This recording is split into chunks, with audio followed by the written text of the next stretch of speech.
The farmer humiliated the young man, betting he would never tame his horse. But when the animal obeyed the first command, silence fell over the ranch. The dust rose in thin clouds beneath Miguel Hernandez's worn boots as he walked along the empty rural road. The Texas sun beat down mercilessly, transforming the horizon into a shimmering mirage. His shoulders bore the weight of a battered backpack and an old guitar case, both looking as travel-worn as their owner. 25 years of life had etched lines around his eyes that belonged on someone much older. The landscape of Oak Ridge, Texas stretched before him in waves of golden grass and scattered oak trees. He'd heard there was work at Liberty Ranch, seasonal, no questions asked, cash payment, perfect for someone who preferred to remain invisible. Miguel paused at a bend in the road, wiping sweat from his brow with a faded bandana. The massive wrought-iron gates of Liberty Ranch loomed ahead, flanked by stone pillars and topped with ornate metal work that screamed old money. The sign, carved in dark wood and polished to a gleam, read, "Liberty Ranch, Esther 1901, Thornton family." The irony of the name wasn't lost on him.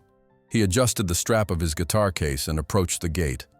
A security camera swiveled to track his movement, and within minutes, a dust cloud announced the arrival of a pickup truck. The vehicle skidded to a stop, and a weathered man in his 50s, with a permanent scowl etched into his sun-damaged face, rolled down the window.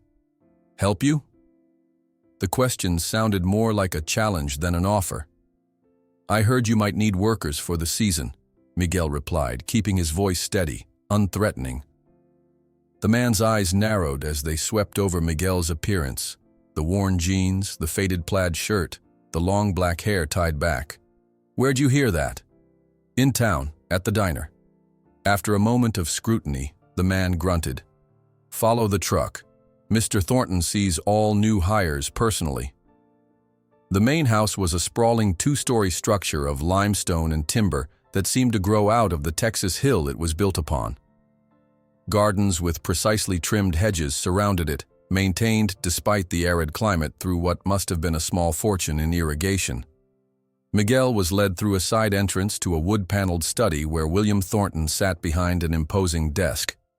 The ex-state senator was in his 60s, with silver hair and the kind of tan that came from leisure rather than labor. His cold blue eyes evaluated Miguel with the detached interest of someone appraising livestock. "Name?" Thornton asked without preamble. "Miguel Hernandez, sir." "Papers?" Miguel reached into his pocket and produced a worn green card. Thornton examined it briefly before handing it back. "Experience with horses?" "Yes, sir. Worked at several ranches across Texas. Good with problem horses." Thornton's eyebrow raised slightly. "We'll see about that." He leaned back in his chair. "We've got a busy season ahead. $20 an hour, 6 days a week. You sleep in the worker quarters, meals provided." His eyes narrowed. "I don't tolerate laziness. Mexicans have a reputation for siesta, but there's none of that here." Miguel kept his face carefully neutral, though his jaw tightened. "I understand, sir. Rodriguez will show you where to put your things. You start tomorrow at 5. Rodriguez, the man who had met him at the gate, led Miguel across the sprawling property, past immaculate stables where thoroughbreds worth more than most houses peered out from their stalls. "This is where the real horses stay," Rodriguez explained, his tone making the hierarchy clear. "You'll mostly be working with the quarter horses and the older stock. Mr. Thornton doesn't let just anyone near his prize bloodlines." They continued past training rings and exercise yards until they reached a large barn-like structure set apart from the main facilities. "Worker quarters," Rodriguez announced, opening a heavy wooden door. "You're lucky. Got your own space because we're between seasons. Small room off the tack storage." The room was barely more than a closet with a thin mattress on a metal frame, a single bulb hanging from the ceiling, and a hook on the wall for clothes. The air smelled of leather, hay, and horse liniment. "Bathrooms down the hall, shared with the other hands," Rodriguez added. "Dinner's at 6 in the mess." Left alone, Miguel set his guitar carefully against the wall and sat on the edge of the bed, which creaked under even his modest weight. He'd slept in worse places. At least here there was a roof and regular meals. He reached into his shirt and pulled out a small leather pouch that hung from a cord around his neck. Opening it carefully, he removed a carved piece of bone, a Navajo amulet in the shape of a horse. His fingers traced the smooth contours, a ritual that always centered him. "Trust the wind spirit in the horse," he whispered, repeating the words Silent Eagle had taught him years ago when the old Apache had taken in a traumatized 13-year-old who'd run from his third abusive foster home. They weren't made to be broken, but understood. The dinner bell pulled Miguel from his memories. In the mess hall, a simple room with long tables and benches, he found himself among 24 other workers, mostly Latino, who eyed the newcomer with curiosity. He was filling his plate with beans and cornbread when a young woman entered, immediately drawing everyone's attention. She was in her early 20s, with honey-brown hair pulled back in a practical ponytail, and intelligent eyes that seemed to notice everything. Unlike Thornton's cold appraisal, her gaze held genuine interest. "You must be the new hand," she said, approaching Miguel. "I'm Emily Thornton, the boss's daughter." Miguel nodded respectfully. "Miguel Hernandez." "Don't let my father's attitude get to you," she said quietly. "He's stuck in certain ways of thinking." Before Miguel could respond, she continued, "I teach English classes for the workers 3 evenings a week, if you're interested. Some of the men are preparing for citizenship tests." "Thank you, but my English is fine," Miguel replied. She smiled. "I can see that. Perhaps you could help others then. We always need volunteers." Their conversation was interrupted by a stocky foreman who entered with an announcement about the next day's work schedule. Emily excused herself, leaving Miguel to find a seat at the end of one of the tables. An older Mexican man with salt and pepper hair nodded at the empty space beside him. "I'm Carlos, been here 5 seasons. Miguel sat, grateful for the welcome. "This seems like a big operation. Thornton has money from politics, but the real fortune is in the horses," Carlos explained between bites. "Breeds some of the finest quarter horses in Texas. But lately he's gotten into Mustangs." Another worker, younger and wearing a Dallas Cowboys cap, leaned in. "Not just any Mustangs. Have you heard about El Diablo Negro?" Carlos rolled his eyes. "Don't fill his head with those stories, Javier." "What stories?" Miguel asked, his interest piqued. Javier lowered his voice. "Thornton brought in this black Mustang from Wyoming. Pure devil, that one. Already sent 3 professional trainers to the hospital. They keep him isolated in the old stable by the east fence. Why keep a horse that dangerous? Bloodlines," Carlos answered pragmatically. "Worth more than all of us combined, according to the boss. Wants to breed him once he's broken." Javier crossed himself. "If he can be broken. Last guy who tried, Jackson Reed, best trainer in the county, got his collarbone shattered and his face kicked in." The conversation shifted to other topics, but Miguel's mind kept returning to the black Mustang. After dinner, exhausted from travel, he returned to his small room and fell into a restless sleep. He awoke hours later to a sound that cut through the quiet night. A high, desperate whinny, unlike the occasional soft nickering of contented horses. This cry held rage and terror in equal measure. Miguel sat up, fully alert now. The sound came again, followed by a heavy thud, as if something large had thrown itself against a wall. He pulled on his boots and slipped out of the workers' quarters. The ranch was bathed in moonlight, the main house dark, except for a single light in what must have been a security office. Miguel moved silently across the grounds, following the increasingly frantic sounds to a small, sturdy stable set apart from the others, near the eastern fence line, just as Javier had described. A padlock secured the door, but a small side window was unlatched. Miguel hesitated, knowing he was risking his new job, but something in those desperate cries pulled at him with an almost physical force. He slipped through the window and found himself in a dimly lit aisle. The building housed only a few stalls, and only one was occupied. The source of the sounds became immediately apparent. In the largest stall, a magnificent black Mustang moved like a living shadow. Moonlight streaming through high windows gleamed on his coat, revealing powerful muscles rippling beneath. He was taller than the average Mustang, with a proud arch to his neck that even his current agitation couldn't diminish. As the horse sensed Miguel's presence, he spun toward the front of the stall, ears pinned flat against his head, nostrils flared. His eyes reflected the minimal light like twin flames. Miguel remained perfectly still by the window, making no move toward the stall. The Mustang snorted and struck the reinforced wall with his front hoof, sending splinters flying. In the better light, Miguel could now see the scars, white lines across the horse's flanks and shoulders where someone had used whips and spurs with cruel enthusiasm. "So you're the devil they're all afraid of," Miguel said softly in Spanish, keeping his voice low and even. The horse stilled for a moment, ears flickering forward at the sound before flattening again. He pawed the ground, tossing his head in warning. Miguel slowly sat down on a hay bale opposite the stall, maintaining distance. He made no attempt to approach, no sudden movements.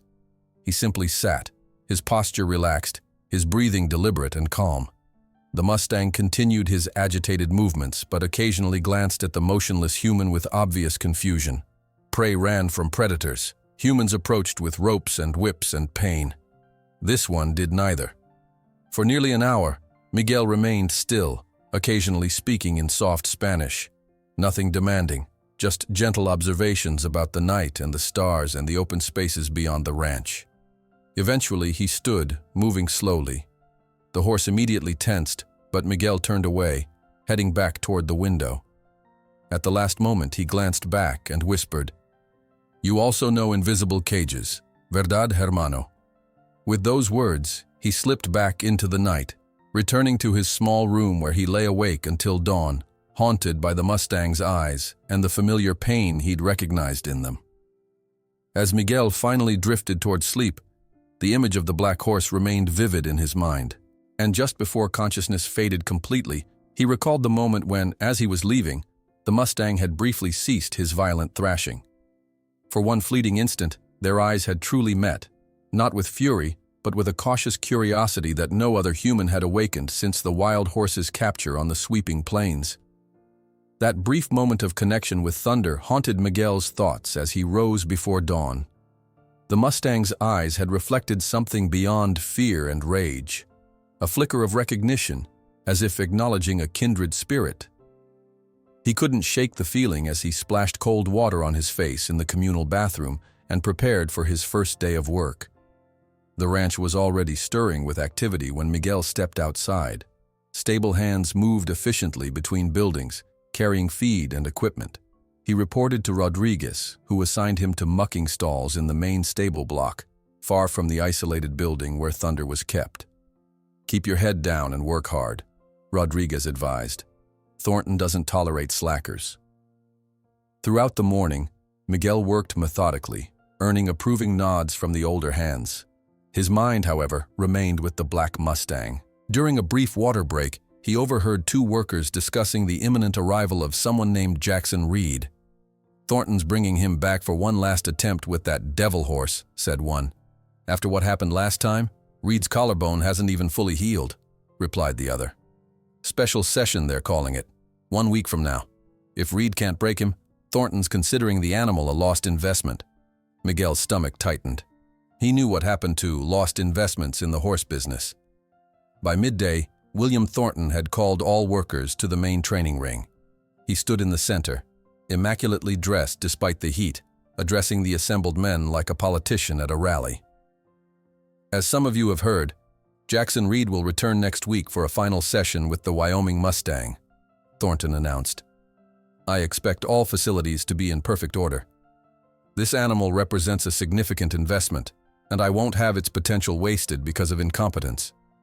His cold gaze swept across the workers before continuing. "The problem horses need special attention. Rodriguez will oversee the preparation of the isolation stable.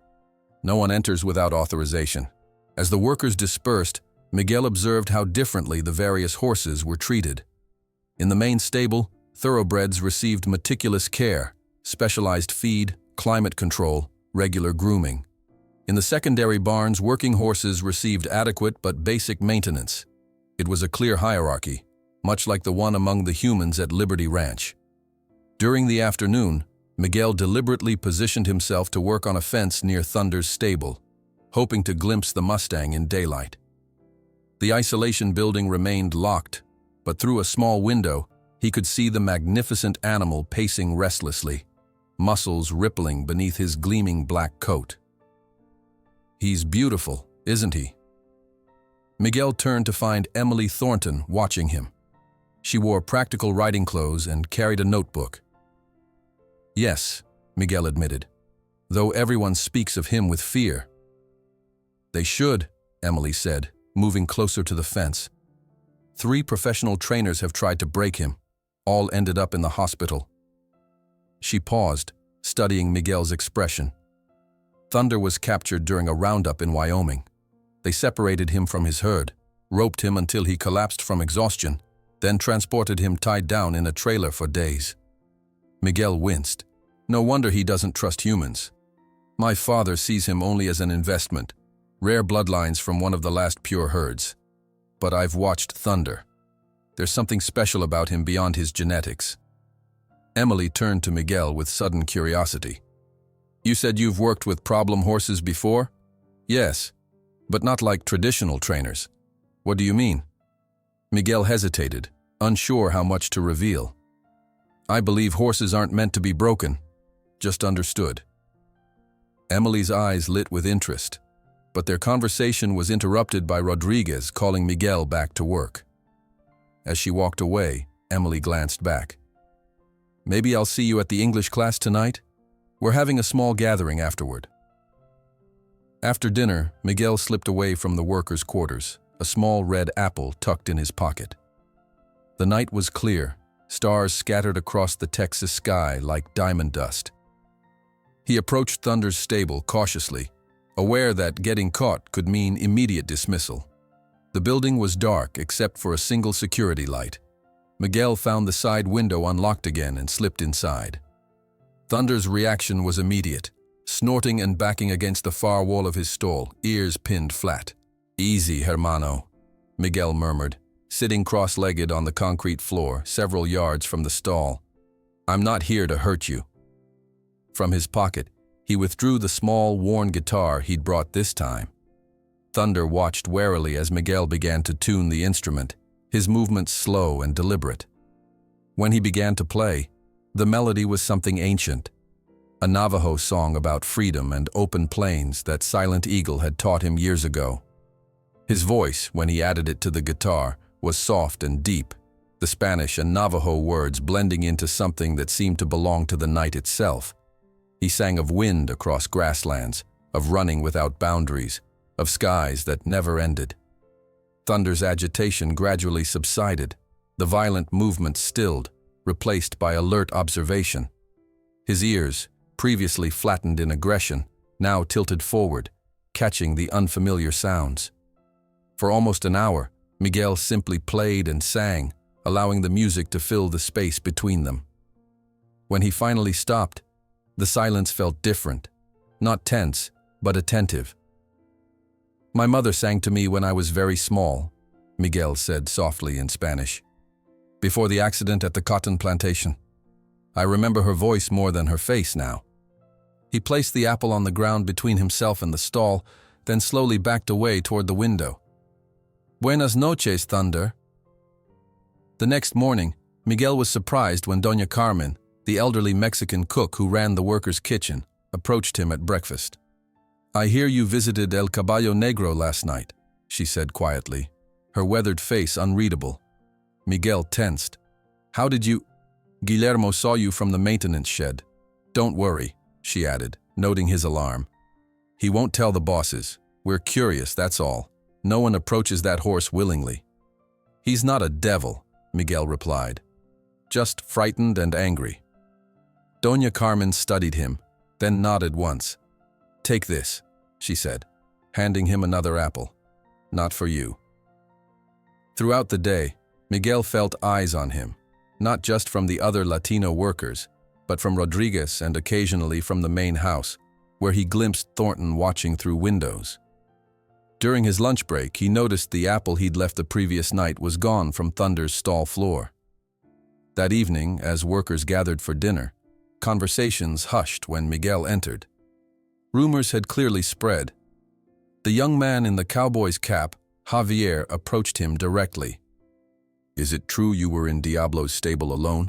he asked, eyes wide. "And you're still walking?"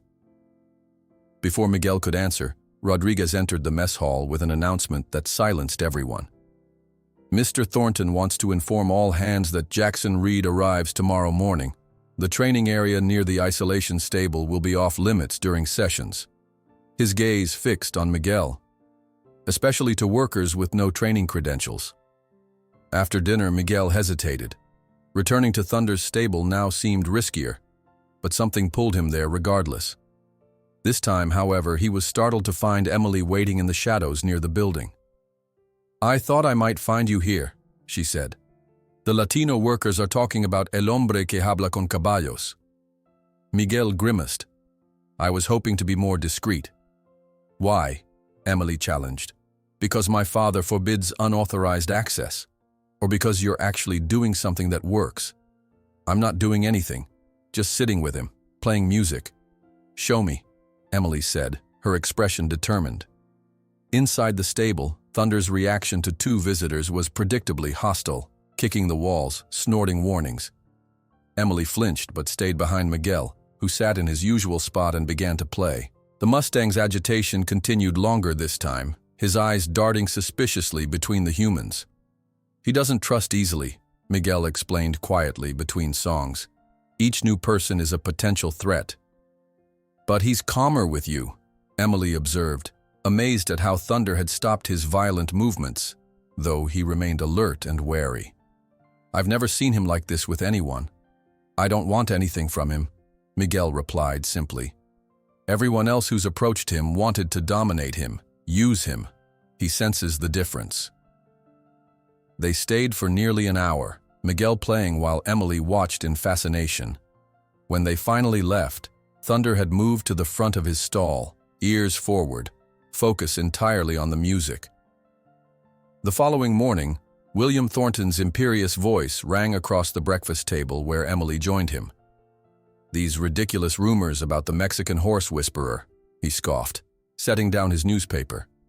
"Superstitions from ignorant field hands." Emily stirred her coffee. "Perhaps there's something to it. Miguel seems to have a way with animals." "Miguel?" Thornton's eyebrows rose. "First name basis with the stable hands now, Emily?" "He helps with my English class," she replied evenly. "And yes, he seems to understand horses differently than your trainers." "My trainers are professionals with decades of experience," Thornton countered, "not migrant workers with folk superstitions. Besides, Thunder isn't just any horse. He's practically feral. Maybe that's why conventional methods don't work with him." Thornton's response was cut short by the arrival of his ranch manager, announcing that Jackson Reed had arrived. Emily excused herself, but not before seeing the triumphant look in her father's eyes. Reed's reputation for breaking the most stubborn horses was legendary and notorious among animal welfare circles. Throughout the day, Miguel was deliberately assigned tasks far from the isolation stable.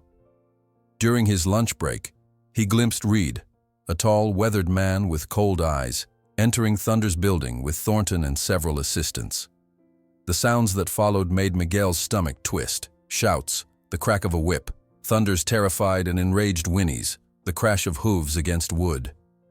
When evening fell, Miguel found Emily waiting for him again near the workers' quarters, her face tense. "Reed's methods are barbaric," she said without preamble. "Thunder was bleeding from his flanks when they finished today." Miguel felt a surge of anger. This won't break him. It will only convince him that humans can't be trusted. "I know, that's why I brought these." Emily handed him a small bag, apples and carrots, and this. She pulled out a book titled Natural Horsemanship, Building Trust Without Force. Later that night, Miguel approached the isolation stable with caution. A security guard had been posted, but Emily had mentioned he typically took a coffee break around midnight. When the guard stepped away, Miguel slipped inside. Thunder's condition was worse than he'd imagined. The proud Mustang stood trembling in his stall, fresh welts visible across his haunches. His eyes, when they met Miguel's, held something new, a deeper, more profound distrust. "Lo siento, hermano," Miguel whispered, his throat tight with emotion. "Not all humans are like that."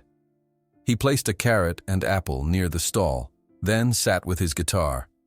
This time, Thunder didn't calm immediately. The betrayal of the day's session had reopened old wounds.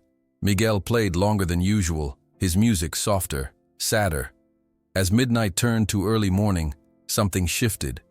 Thunder, exhausted from fear and resistance, finally moved to the front of his stall, still tense, still wary, but with his ears turned toward the music. The magnificent black Mustang lowered his head slightly, his wild eyes fixed on Miguel, as if seeing beyond his appearance. "We're the same, hermano," Miguel whispered when he was certain they were alone. "We both know cages that can't be seen." Miguel established a new routine over the following days. He would wake before dawn, gulping down a quick breakfast before anyone else arrived at the mess hall, then make his way to Thunder's stable. In those quiet moments, with the Texas landscape still wrapped in shadows, he would simply sit outside the Mustang's stall and talk softly about the coming day. The ranch management had not explicitly forbidden his visits, though Rodriguez had pointedly reassigned him to fence repairs in the farthest pastures. Still, Miguel persisted in his dawn ritual, believing that consistency might prove his intentions to the traumatized horse. On the third morning, William Thornton himself appeared at the stable doorway, his silhouette stark against the pink-orange sunrise behind him. "Interesting hobby you've developed, Hernandez," he said, his voice carrying the practiced neutrality of a politician. "Most men prefer sleep before a 12-hour workday." Miguel rose slowly from his seated position. "Good morning, Mr. Thornton." Thornton stepped inside, expensive boots clicking on the concrete floor. Thunder immediately retreated to the back of his stall, nostrils flaring. "Rodriguez tells me you've been making special visits to my investment." Thornton's eyes narrowed. "Care to explain why?" "I'm just sitting with him, sir, helping him get used to human presence without pressure." Thornton laughed, a short, humorless sound. "That's not how this works. Horses like this one need to understand hierarchy, not friendship." He gestured toward Thunder. "You see those scars? 3 professional trainers tried to break him with proper methods. One nearly died. With respect, sir, I believe those methods are why he's still unrideable." Thornton's face hardened. "I'm not paying you to theorize, Hernandez. I'm paying you to fix fences, which is where you should be right now." He stepped closer. "Stay away from this stable. This horse is worth more than you'll earn in 10 years, and I won't have some Mexican cowboy experimenting with him." "Yes, sir," Miguel replied, knowing when to retreat. "Get to work," Thornton ordered, then added with unmistakable warning, "Your official work." Throughout the day, Miguel felt the weight of Thornton's prohibition. From his vantage point repairing the northern fence line, he could just make out Thunder's stable in the distance. The isolation of the building suddenly seemed more deliberate, keeping the Mustang separate not just for safety, but to control who interacted with him. That evening, Emily sought Miguel out as he finished his dinner. Several workers watched with undisguised interest as she approached his table. "My father told me he spoke with you this morning," she said quietly. "He made his position clear," Miguel replied, conscious of listening ears. "Walk with me?" she suggested. Outside, with the security of privacy, Emily spoke more freely. "Father has reassigned the night guard to patrol the entire eastern quadrant instead of just Thunder's stable. The building will be unattended between midnight and 2 a.m. Miguel looked at her with surprise. "You arranged that?" "I simply suggested to our head of security that the expensive breeding stock needed more attention than a problem horse locked in a reinforced stall." She smiled slightly. "I've learned to work within my father's system." "Why are you helping me?" Miguel asked. Emily's expression grew serious. "Because in 3 years, no one has made any progress with Thunder. The traditional trainers only made him more violent." She hesitated. "And because I've seen how you look at him, not as property but as a being worthy of respect." Later that night, Miguel waited until the lights in the main house dimmed before making his way to the isolation stable. True to Emily's word, the usual guard was nowhere to be seen. Inside, Thunder was pacing restlessly, his hooves making soft thuds against the straw-covered floor. When Miguel entered, the Mustang stopped abruptly, ears pricked forward in recognition.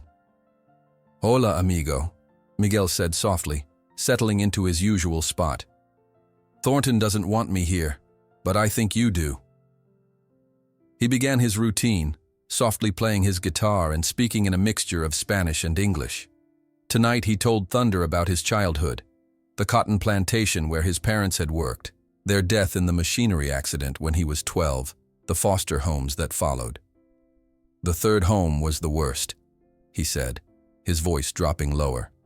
"Mr. Wilson believed beatings taught discipline. His belt left marks like the ones on your flanks." Thunder had gradually moved closer to the front of the stall, his breathing steady as he listened. The Mustang's eyes, once wild with fear and rage, now held something Miguel had never seen before: attentiveness. Miguel continued his story, describing how he'd run away at 15 and been found half-starved by Silent Eagle, who taught him not just about horses, but about dignity. "He showed me that scars don't define you," Miguel said, unconsciously touching the Navajo amulet beneath his shirt. As he spoke, Miguel noticed objects scattered near Thunder's stall that hadn't been there before: a bright plastic bag that rustled in the slight breeze, metal pieces that reflected light sharply, a small radio turned low but emitting static. All things that would typically agitate a nervous horse. "Someone's trying to sabotage our progress," Miguel murmured, carefully gathering the items. "They don't want you to feel safe." Thunder snorted softly as if in agreement, watching Miguel remove the disturbing objects. When the area was clear, Miguel returned to his spot and began to play again, but the mood had shifted. Thunder seemed more alert, less willing to relax. For the next several days, Miguel found similar items placed near Thunder's stall each night, sometimes bright fabrics, sometimes objects that made sudden noises. Each time he removed them before beginning his sessions. During daylight hours, he noticed Rodriguez watching him closely, occasionally conferring with other foremen while glancing in his direction. The sabotage escalated when Miguel discovered that Thunder's water had been mixed with something that made it cloudy. He emptied and refilled the trough from a clean bucket, speaking soothingly to the agitated Mustang. "They're afraid of what's happening between us," Miguel told Thunder. "They can't understand connection without control." One evening, as Miguel was finishing his assigned work, Doña Carmen approached him near the tool shed. "Be careful, muchacho," she warned, her voice barely above a whisper. "Thornton has asked the foreman to report your movements. He doesn't like that the workers talk about your way with El Caballo Negro." "What are they saying?" Miguel asked. Doña Carmen's weathered face creased in a small smile. "That you carry old magic, that the Mustang recognizes your spirit." She pressed a small bundle into his hands. "Chamomile and lavender. Mix it with his feed. It will calm him without dulling his spirit." Miguel thanked her, touched by the support. Over the following days, he discovered that Guillermo, the elderly mechanic, had quietly repaired loose boards in Thunder's stall and oiled the hinges so they wouldn't make startling noises. Other Latino workers began nodding to him respectfully in passing, some leaving small offerings, an apple, a handful of sugar cubes, even a braided horsehair bracelet, for protection. During a particularly hot afternoon, as Miguel was repairing a broken water pipe near the workers' quarters, Emily sought him out again. "The Latino community is rallying around you," she observed. "Even some of the white ranch hands are curious now." Miguel wiped sweat from his brow. "Your father won't be happy about that." "My father is already unhappy," Emily confirmed. "But he's also practical. Jackson Reed's methods failed again yesterday. Thunder nearly broke through the stall when they tried to approach him with a saddle." That night, Miguel found Thunder particularly agitated, bleeding from a small cut above one eye. The Mustang paced frantically, occasionally kicking at the walls. "Easy, hermano," Miguel soothed, settling into his usual spot but noticing that Thunder wouldn't calm. The Mustang kept glancing at Miguel, then kicking at the wall, as if trying to communicate something. After nearly an hour with no improvement, Miguel decided to risk something new. He moved closer to the stall than he ever had before, stopping just outside the bars. Thunder's ears flattened momentarily, but then pricked forward again. "I'm not going to hurt you," Miguel said quietly, "but I think I understand what you're asking." Slowly, deliberately, Miguel removed his shirt, revealing a back crossed with old scars, some thin and white with age, others wider and more ragged. He turned so Thunder could see them clearly in the dim light. "This one," Miguel said, reaching back to touch a long scar that ran from shoulder blade to waist, "was from breaking a dinner plate. This cluster," he continued, indicating several parallel marks, "was for returning 5 minutes late from school." Thunder had gone completely still, dark eyes fixed on Miguel's scarred back. The Mustang's breathing slowed, nostrils flaring slightly as if drawing in Miguel's scent along with his story. "We carry the same wounds," Miguel continued softly. "Marks left by those who thought breaking our bodies would break our spirits." For nearly 20 minutes, Miguel remained shirtless, simply talking about each scar and the story behind it. As he spoke, Thunder gradually moved closer to the front of the stall, his earlier agitation subsiding into an alert calm.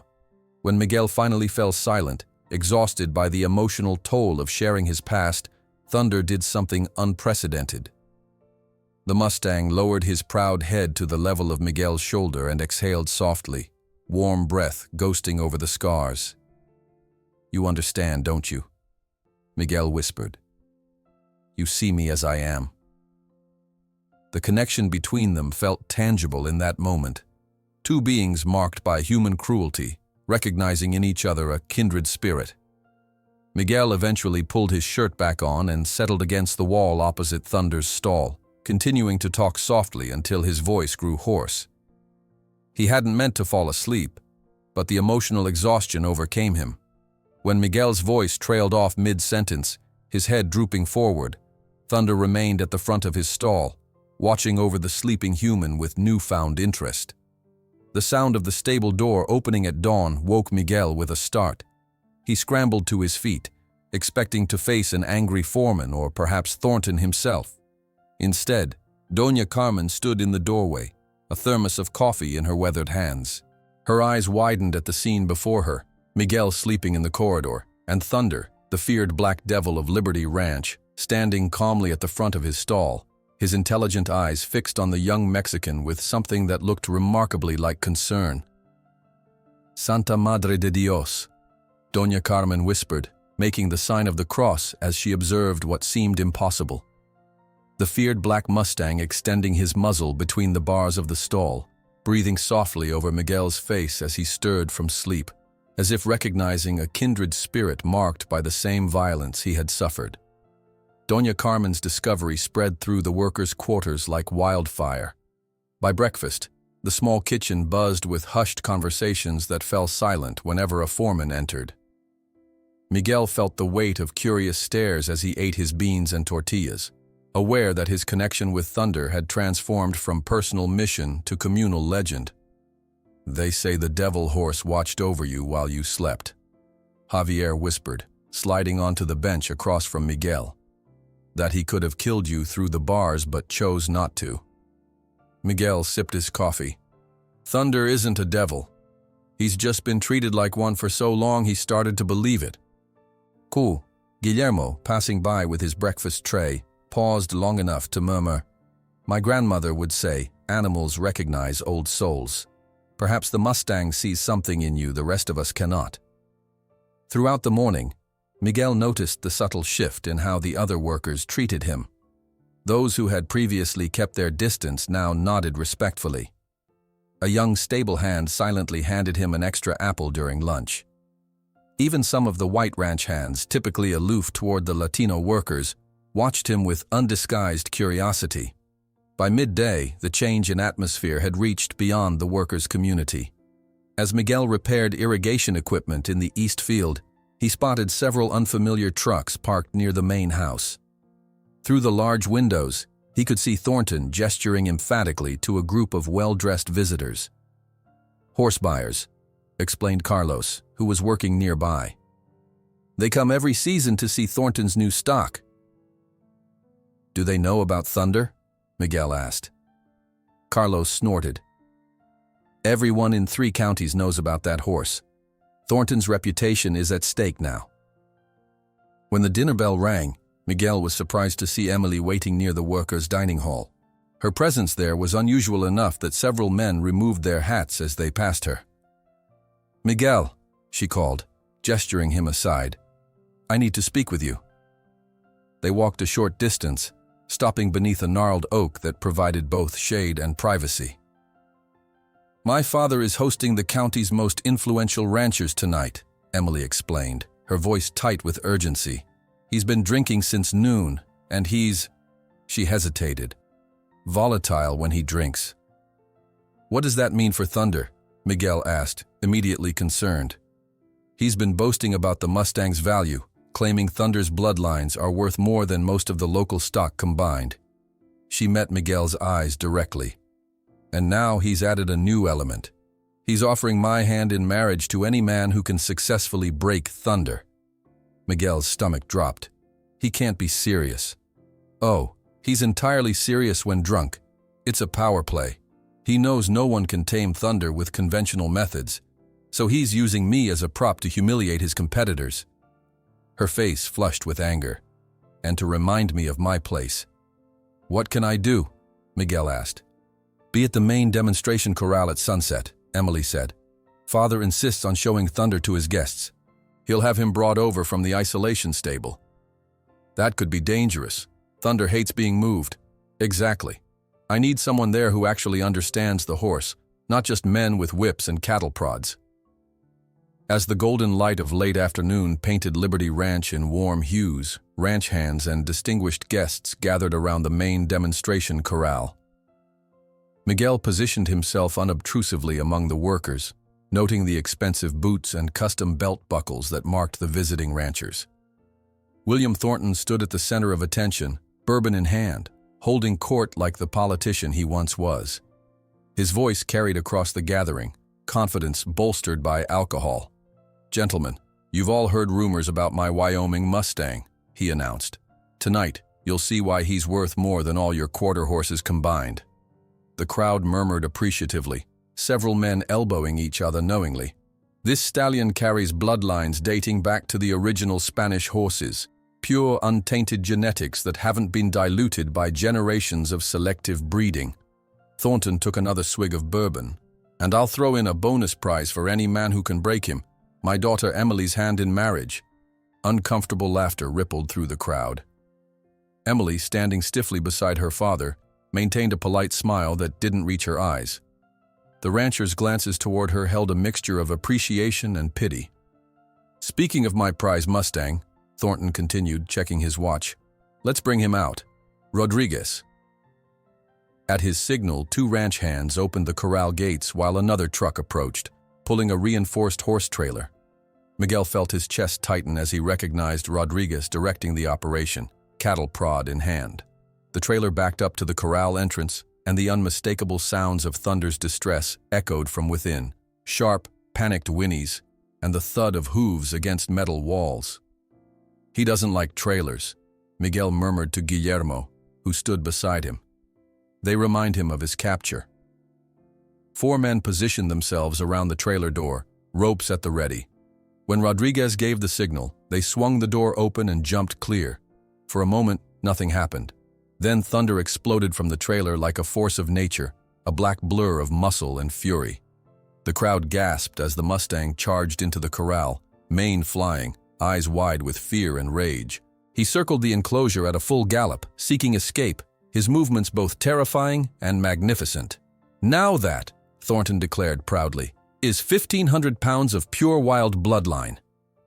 The ranchers watched, mesmerized, as Thunder continued his frantic circling, occasionally rearing to his full height, forelegs pawing the air. Miguel could see the panic in the horse's movements, the way his eyes rolled, his nostrils flared, his muscles trembled beneath his gleaming coat. "Who'll be first to try their hand?" Thornton challenged, gesturing grandly toward the corral. "Remember the prize package." Nervous laughter rippled through the crowd again. No one stepped forward. "Come now," Thornton pressed. "Surely there's one real horseman among you."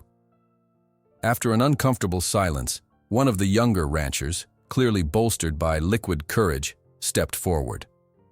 "I'll give it a shot, Bill. My foreman says I have a way with the tough ones." A cheer went up as the young man climbed the fence, rope in hand. Miguel tensed, watching Thunder's reaction to the intrusion. The Mustang immediately focused on the threat, stopping his circling to face the newcomer head-on, ears pinned flat against his skull. What followed was brief and predictable. The young rancher made it 3 steps into the corral before Thunder charged. Only a desperate dive back toward the fence saved him from being trampled. He scrambled over the top, dropping ungracefully on the safe side to more laughter and some sympathetic backslapping. 2 more men tried with similar results, each approach increasing Thunder's agitation. The magnificent animal was now lathered with sweat, his sides heaving, but his defiance undiminished. "No one willing to really show us how it's done?" Thornton taunted, his words slightly slurred. His gaze swept the crowd until it landed on Miguel. "What about our Mexican horse whisperer?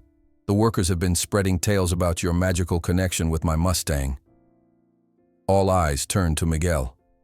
Emily's expression was a clear warning, but something else shone in her eyes. A challenge, perhaps even hope. "Well, boy?" Thornton pressed. "Show these gentlemen your supposed gift, or admit it's nothing but superstitious nonsense." Miguel felt the weight of dozens of stares. Logic told him to back down. This was a public humiliation designed to put him in his place. But when he looked at Thunder, still frantically searching for escape, something deeper than logic took hold. "I'll try," he said quietly. A ripple of surprise moved through the crowd. Thornton's expression shifted from mockery to momentary uncertainty before hardening again. "By all means," he said, gesturing expansively toward the corral. "Let's see if Thunder responds to Mexican folk magic. Rodriguez, make sure our cameras are rolling. This should be entertaining." Miguel approached the fence slowly, removing his hat. He could hear the murmurs behind him, catch phrases like "crazy Mexican" and "death wish." But his focus narrowed to Thunder, who had noticed his approach and stood quivering with tension on the far side of the corral. Instead of climbing over, Miguel sat on the lowest rail of the fence, making no move to enter. From his pocket he withdrew his small guitar, ignoring the laughter that erupted from the crowd. "Is he going to serenade the devil horse?" someone called out, triggering more laughter. Miguel ignored them, beginning to play the same Navajo melody he'd been sharing with Thunder during their private sessions. His voice, when he added it to the music, was soft, but carried clearly in the evening air. The effect was not immediate. Thunder continued pacing, snorting warnings. But after several minutes, something subtle changed. The Mustang's circles grew wider, bringing him gradually closer to where Miguel sat playing. His ears, previously flattened in aggression, occasionally flicked forward, catching the familiar melody. The crowd's laughter had faded to confused murmurs, then to astonished silence as Thunder's agitation visibly decreased. The Mustang's circling slowed from a panicked gallop to a tense trot, then finally to a cautious walk. 10 minutes stretched to 20 as Miguel continued playing, his voice weaving Spanish and Navajo words into the melody. Thunder had stopped circling entirely now, standing 30 feet away, facing Miguel directly. His sides still heaved from exertion, but his ears remained forward, focused on the music. "I'll be damned," whispered one of the older ranchers, loud enough for those nearby to hear. Thornton's face had lost its mocking smile, replaced by a tight-lipped assessment of the unexpected development. Emily watched her father carefully, ready to intervene if his anger overcame his public persona. When Miguel finally stopped playing, the silence that fell over the gathering was absolute. Thunder remained standing in place, his dark eyes fixed on Miguel with the same attentiveness he'd shown in their private sessions. Slowly, deliberately, Miguel set his guitar aside and reached into his pocket, producing an apple. He held it out on his palm, making no move to approach the horse. "He won't come," Thornton said, breaking the silence. Music is one thing, but a wild Mustang won't approach a human voluntarily. It goes against their nature." As if in direct challenge to those words, Thunder took a single step forward, then another. The crowd collectively held its breath as the massive black horse cautiously approached Miguel, stopping just out of reach, nostrils flaring as he caught the scent of the apple. Miguel remained perfectly still, hand extended, expression calm. For what seemed an eternity, neither moved. Then, with a deliberation that seemed almost ceremonial, Thunder stretched his neck forward and delicately took the apple from Miguel's palm. The crowd's stunned silence erupted into astonished exclamations. The Latino workers exchanged knowing glances, pride evident in their expressions. Emily's face shone with vindication as she turned to her father, whose complexion had darkened dangerously. "Still think it's superstitious nonsense, Father?" she asked quietly. The Mustang had retreated after taking the apple, but remained facing Miguel, chewing thoughtfully, his posture noticeably calmer than before. "A parlor trick," Thornton declared loudly, though uncertainty tinged his voice. "Taking food from a hand isn't the same as accepting a rider." "No," Miguel agreed, finally turning to face the gathering. "It's the beginning of trust, something no whip or spur can create." The crowd pressed in, everyone talking at once, some questioning Miguel about his methods, others debating the significance of what they'd witnessed.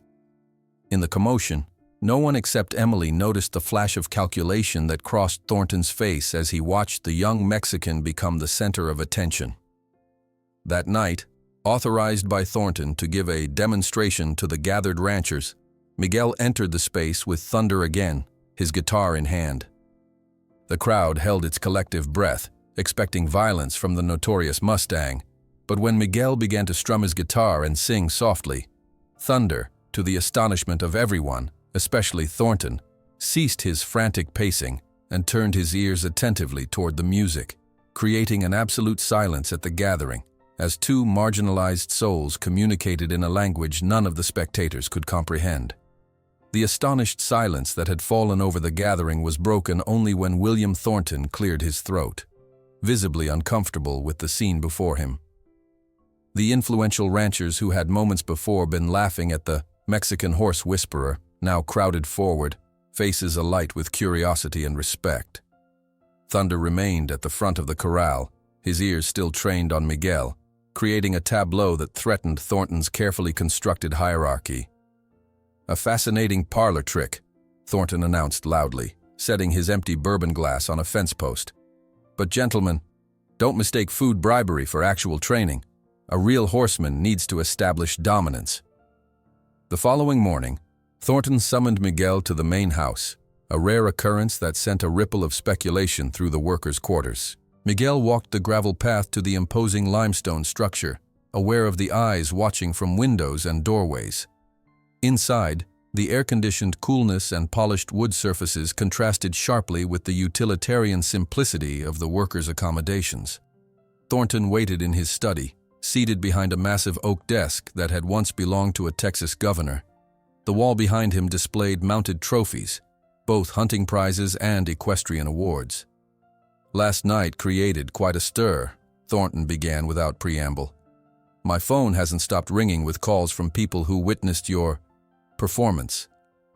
Miguel remained silent, waiting. "I'm a businessman, Hernandez. I recognize opportunity when I see it." Thornton leaned forward. "I'm officially assigning you to work with Thunder, with some conditions. You have exactly 1 month to turn that unrideable devil into a properly broken saddle horse. At the end of that time, you'll demonstrate a traditional riding session, saddle, bridle, the works." Miguel felt his heart sink. "Sir, that's not how I work with horses. Building trust takes 1 month," Thornton interrupted sharply. "And you'll be supervised. I won't have some untrained hand experimenting with my most valuable asset without oversight." Rodriguez was appointed as Miguel's supervisor, a development that filled the capataz with obvious satisfaction. The arrangement began the very next day, with Thunder being returned to his isolation stable, and Miguel given official permission to work with him during specified hours. "Rules are simple," Rodriguez explained, arms crossed as he watched Miguel enter the stable. You work from 9 to 11 each morning, 2 to 4 each afternoon. I or another foreman will observe. No overnight visits, no unsupervised time. Thunder sensed the tension immediately. The progress of the previous night seemed to have evaporated as the Mustang retreated to the back of his stall, eyes darting suspiciously between the two men. "He doesn't like audiences," Miguel pointed out. Rodriguez smirked. "Not my problem. Mr. Thornton's orders." The first few days established a frustrating pattern. Whenever Miguel was alone with Thunder, the horse would gradually relax, sometimes even approaching the front of the stall. But the moment Rodriguez or another supervisor appeared, Thunder would retreat, his posture defensive, progress erased. More troubling were the accidental disruptions that seemed to occur with suspicious regularity. A truck would backfire near the stable just as Thunder was beginning to calm. A ranch hand would drop a metal bucket outside the door. Once, Miguel arrived to find a plastic tarp had been draped over part of Thunder's stall, the kind of fluttering, unpredictable movement that terrified most horses. "Who put this here?" Miguel demanded, carefully removing the tarp while Thunder snorted nervously. Rodriguez shrugged. "Must have been left from the roof repairs. Strange how it ended up there." That evening, Miguel found Doña Carmen waiting for him outside the workers' quarters, a small cloth bundle in her weathered hands. "Para el caballo," she said softly, pressing it into his palm. "Chamomile and lavender. Mix with water, not feed. It will calm without dulling." Miguel glanced around nervously. "I'm not supposed to visit at night anymore." The elderly woman's eyes crinkled with knowing amusement. "Since when do rules stop our people when something is right?" She patted his arm. "Tonight, Rodriguez drinks with friends in town. The night guard has stomach problems. Very sudden, very unfortunate. My special chili, perhaps too spicy." Miguel smiled despite himself. "Gracias, Doña Carmen. De nada. We take care of our own." That night, Miguel discovered that the Latino community had organized a silent support system. Guillermo had repaired loose boards in Thunder's stall that had been making startling noises. Another worker had installed a small solar lamp that provided gentle illumination without the harsh glare of the overhead lights. Someone had even cleaned the water trough thoroughly and filled it with fresh water. When Miguel approached Thunder's stall after midnight, the Mustang greeted him with a soft nickering sound, a welcome that made Miguel's chest tighten with emotion. "They're trying to keep us apart, hermano," he murmured, preparing the herbal mixture Doña Carmen had provided. "But they don't understand what we're building here." As days passed, the pattern of sabotage continued. Each morning, Miguel would find new challenges: frightening objects placed near Thunder's stall, disruptions during sessions, unnecessary noise and commotion. Yet each night, under the cover of darkness, the Latino workers would quietly undo the damage, creating small improvements to Thunder's environment. Emily began visiting during Miguel's official sessions, ostensibly to document progress for her father, but actually providing another layer of protection against the worst of Rodriguez's interference. "He's scheduled Jackson Reed to return next week," she warned Miguel during one such visit. "A consultation, he's calling it." Miguel's face darkened. "Thunder will revert completely if Reed gets near him with those methods." "I know. That's why we need visible progress before then." Emily hesitated. "Father expects Thunder to accept a saddle by the end of the month. Is that even possible?" Miguel watched the Mustang, who was now comfortable enough to eat from a bucket while Miguel sat nearby. "Not with conventional methods. For Thunder, a saddle represents pain and loss of freedom. We need to change that association." That afternoon, Dr. Peterson, the elderly veterinarian who serviced Liberty Ranch, appeared during Miguel's session. The doctor observed quietly from a distance, making occasional notes in a small notebook. "Interesting approach," he commented when Miguel finished. "No restraints, no force." Miguel nodded cautiously, unsure of the vet's allegiance. "It's how I was taught." "By whom?" "Not any conventional trainer I know. An Apache elder who took me in as a teenager. He believed horses carry the wind's spirit. They respond to respect, not submission." Dr. Peterson considered this, stroking his gray beard thoughtfully. I've been treating horses for 40 years. The ones trained with force often develop health issues later. Ulcers, joint problems from tensing against restraints. He glanced toward Thunder. This one's special. I can see it in his eyes. You won't tell Thornton about our methods. I report on the horse's health, not training techniques. The vet smiled slightly. Besides, I'm curious to see where this goes. Traditional methods have failed spectacularly with this one. The next challenge came in the form of touch. While Thunder now accepted Miguel's presence and even approached the front of the stall voluntarily, he still shied away from direct contact, particularly to his back where the worst of his scars were located. Miguel knew that any conventional saddle would require touching these sensitive areas. He began by simply extending his hand through the bars of the stall, palm up, letting it rest there without expectation. Thunder would approach, nostrils flaring as he caught Miguel's scent, but retreat before making contact. Patience, Miguel reminded himself each time. His timeline, not mine. After days of this ritual, with Thornton growing increasingly impatient and the deadline looming, Miguel arrived one morning to find Emily waiting for him with several books. Research on trauma in horses, she explained, and this one on natural horsemanship techniques. She handed him a worn volume. The author suggests synchronizing your breathing with the horse's, becoming one organism in the horse's perception. That afternoon, with Rodriguez watching impatiently from a corner, Miguel tried the technique. He stood at the front of the stall, breathing deeply and rhythmically, consciously matching Thunder's respiratory pattern. The Mustang noticed the change immediately. His intelligent eyes focused intently on Miguel. "This is a waste of time," Rodriguez complained after 20 minutes of seeming inaction. "Thornton wants results, not meditation." "Then let me try something else," Miguel suggested, eyes still on Thunder. "Open the stall door, but stay back." Rodriguez hesitated. "If that animal escapes, he won't. Trust me." After a moment's consideration, Rodriguez unlatched the door and swung it open, keeping well clear of the entrance. Thunder tensed visibly but didn't charge toward freedom as expected. Instead, he remained in place, watching Miguel with alert wariness. Miguel continued the synchronized breathing, making no move to enter the stall. For nearly 10 minutes, they remained in this standoff, man and horse, freedom available but untaken, trust hanging in the balance. Then Miguel took one step forward, crossing the threshold into Thunder's space for the first time. The Mustang's muscles quivered beneath his black coat, but he stood his ground, nostrils flaring as he assessed this new development.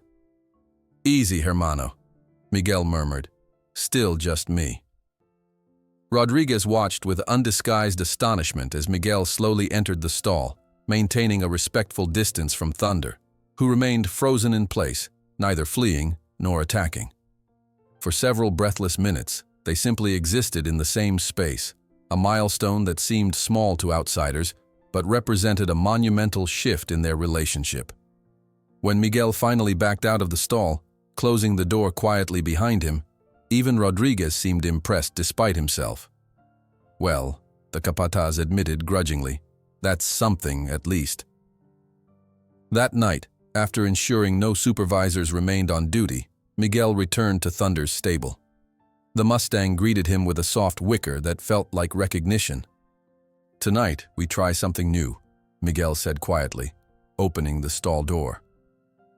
Instead of standing as he had during the day's session, Miguel entered and slowly sat on the clean straw in the corner furthest from Thunder, giving the horse maximum space. From his pocket, he produced the small leather pouch containing his Navajo amulet. The familiar ritual of touching it centered him as he began to sing softly. Thunder watched him intently, occasionally pawing the ground, but making no threatening movements. As the night deepened, Miguel's voice grew hoarse, and eventually he fell silent, his back against the wall, eyes growing heavy. He hadn't intended to sleep there, but exhaustion overcame caution. His last conscious thought was a concern for how Thunder might react to a human asleep in his territory. Vulnerable, unpredictable. When Emily came looking for Miguel the next morning, worried when he hadn't appeared for breakfast, What she found stole her breath away. The enormous black Mustang lay peacefully on the straw just a few feet from the sleeping Mexican, like a silent guardian protecting his first friend. Emily stared at the scene before her, barely trusting her eyes.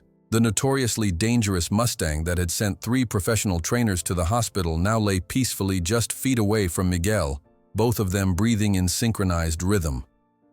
Thunder's eyes opened when Emily entered, instantly alert, but not aggressive. The horse raised his head slightly, regarding her with cautious intelligence before turning his attention back to Miguel, who was beginning to stir. "Miguel," Emily whispered, afraid to disturb the delicate peace. "Everyone's looking for you." Miguel blinked awake, momentarily disoriented, when he realized where he was, inside Thunder's stall, the massive black horse resting nearby. A slow smile spread across his face. "He let me stay," he said simply, his voice filled with wonder. The significance of this moment wasn't lost on either of them. What had happened overnight represented a breakthrough that went beyond conventional training milestones. Thunder had accepted Miguel in his most vulnerable state, asleep and defenseless, and had chosen to remain close rather than maintain distance. As Miguel carefully stood, Thunder rose as well, shaking his mane before stepping back to give the human space. There was a new quality to the Mustang's movements, still cautious, still alert, but lacking the frantic tension that had characterized him for so long. "We need to go," Emily urged. "My father's called a meeting about Thunder's progress. Dr. Peterson is there and—" She hesitated. "Someone else has arrived." Walking toward the main house, Emily explained that Dr. Peterson had been observing Miguel's sessions from a distance, fascinated by the unconventional approach. "He's been taking notes, documenting everything, says it could be valuable research on trauma recovery in horses." Miguel nodded, pleased to have the veterinarian's support, but concerned about the mention of another visitor. His suspicion was confirmed when they entered Thornton's study and found a familiar figure standing by the window, Sarah Jenkins, a renowned advocate for animal rights whose articles on abuse in the horse industry had made her both famous and controversial. "Miss Jenkins was passing through the area," Thornton explained, his forced smile not reaching his eyes. "She expressed interest in our breeding program." Sarah Jenkins was a tall woman in her 50s with penetrating green eyes and silver-streaked hair pulled back in a practical ponytail. She assessed Miguel with undisguised interest. "So you're the horse whisperer I've been hearing about," she said, extending her hand. "Emily has told me fascinating things about your approach." Miguel shook her hand, noting Thornton's tightening expression. It was clear Emily had contacted Sarah deliberately, though he wasn't sure to what end. Dr. Peterson cleared his throat. "I've been documenting Miguel's progress with Thunder. The results are quite remarkable, especially considering the Mustang's history of violent responses to traditional training." Thornton waved this away impatiently. "Remarkable or not, we're running on a schedule. The demonstration is in 3 weeks, and I've yet to see this horse accept basic tack, let alone a rider." "If I may," Sarah interjected smoothly, "rushing trauma recovery rarely produces sustainable results. From what Emily tells me, this could be a groundbreaking case study in humane training methods." The meeting established new parameters for Miguel's work with Thunder. Dr. Peterson would continue documenting the process, with Sarah Jenkins observing periodically. Thornton, clearly unhappy with this development but unwilling to appear resistant to humane practices in front of a prominent activist, reluctantly agreed, but maintained his original deadline. "1 month, Hernandez," he reminded Miguel as the meeting concluded. "I expect to see my investment pay off." Later that afternoon, Miguel returned to Thunder's stable with renewed purpose. The presence of Dr. Peterson and Sarah Jenkins provided some protection against the sabotage he'd been experiencing, but he knew Thornton would find other ways to assert control. Thunder greeted him with a soft, nickering sound that sent warmth spreading through Miguel's chest. The Mustang now approached the front of the stall willingly, ears forward with interest, rather than pinned back in fear. "Today we try something new, amigo," Miguel said, producing a soft cotton rope. Not a lariat or restraint, but a simple lead with a gentle loop. "This isn't to control you. It's a connection between us. a way to communicate. Thunder eyed the rope suspiciously, nostrils flaring. Miguel simply held it, making no move to approach the horse with it. Instead, he began talking softly about his childhood, the fields where his parents had worked, the sky that seemed to go on forever. Doc. Peterson arrived midway through the session, observing silently from a corner. He noted how Miguel alternated between talking to Thunder and periods of complete silence, seemingly attuned to the horse's shifting comfort levels. "He reads that horse better than most people read books," the veterinarian commented quietly to Emily, who had accompanied him. "Look at how he adjusts his own body language in response to the slightest ear twitch or muscle tension." By the end of the session, Thunder had cautiously sniffed the rope, though he still shied away when Miguel lifted it slightly. It was a small step, but a significant one in rebuilding the Mustang's association with human tools. As Miguel was leaving, Emily approached with a troubled expression. "My father received an offer for Thunder today, $100,000 from a Kentucky breeder interested in his bloodlines for racing stock." Miguel felt his stomach drop. He wouldn't sell him now, would he, after all this progress? "He's considering it. Said the deadline pressure isn't worth the hassle, especially with Sarah Jenkins watching everything." Emily's voice dropped lower. "And he mentioned that selling Thunder would solve his Mexican problem in one stroke." That evening, the Latino community gathered in Guillermo's small workshop behind the equipment shed. News of the potential sale had spread quickly, creating a sense of urgency. "If they take Thunder to Kentucky, they'll break him one way or another," Doña Carmen declared, her weathered face creased with concern. "Those racing people, they don't have patience for spirit." Guillermo nodded grimly. "We need more eyes watching.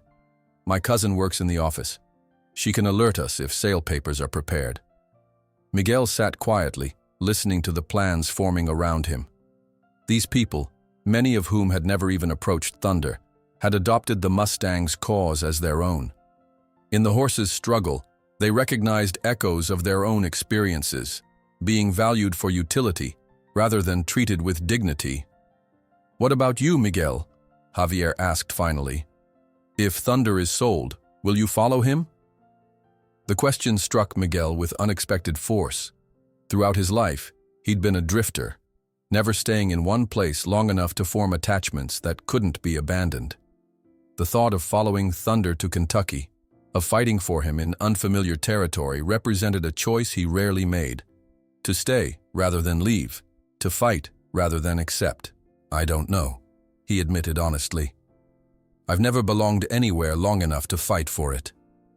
Doña Carmen's hand came to rest on his shoulder. "Perhaps it is not about belonging to a place, but to a purpose, or to someone who needs you." The next morning brought an unexpected ally.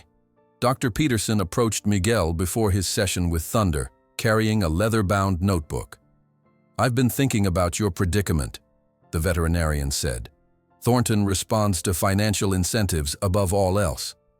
What if we position your work with Thunder as a valuable study, something that could enhance the ranch's reputation in equine circles?"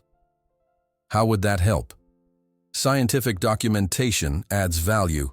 A Mustang successfully gentled through trauma-informed methods becomes more valuable than just another broken horse."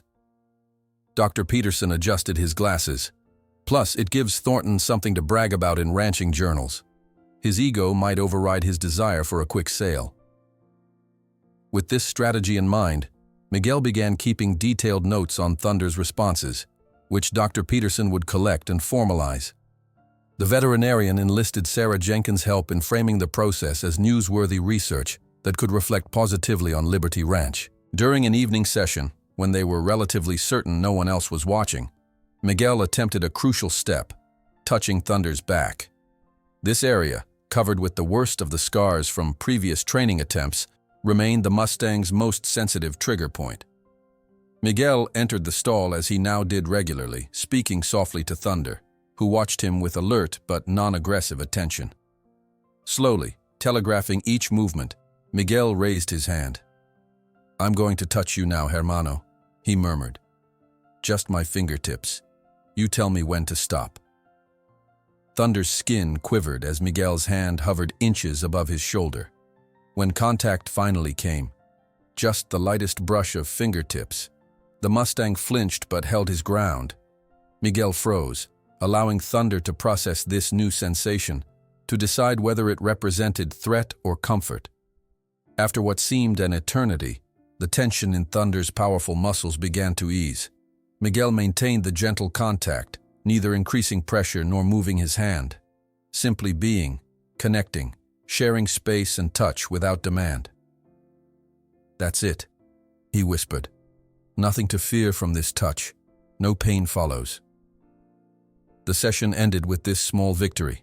Brief contact accepted if not yet welcomed. Miguel left Thunder's stall feeling cautiously optimistic about their progress, only to find Rodrigo, the former ranch hand who'd been fired by Thornton, waiting outside the workers' quarters. "Need to speak with you," Rodrigo said quietly, glancing nervously toward the main house. "About Thornton and his problem horses." Over coffee in the small Mexican diner in town, Rodrigo revealed a disturbing pattern.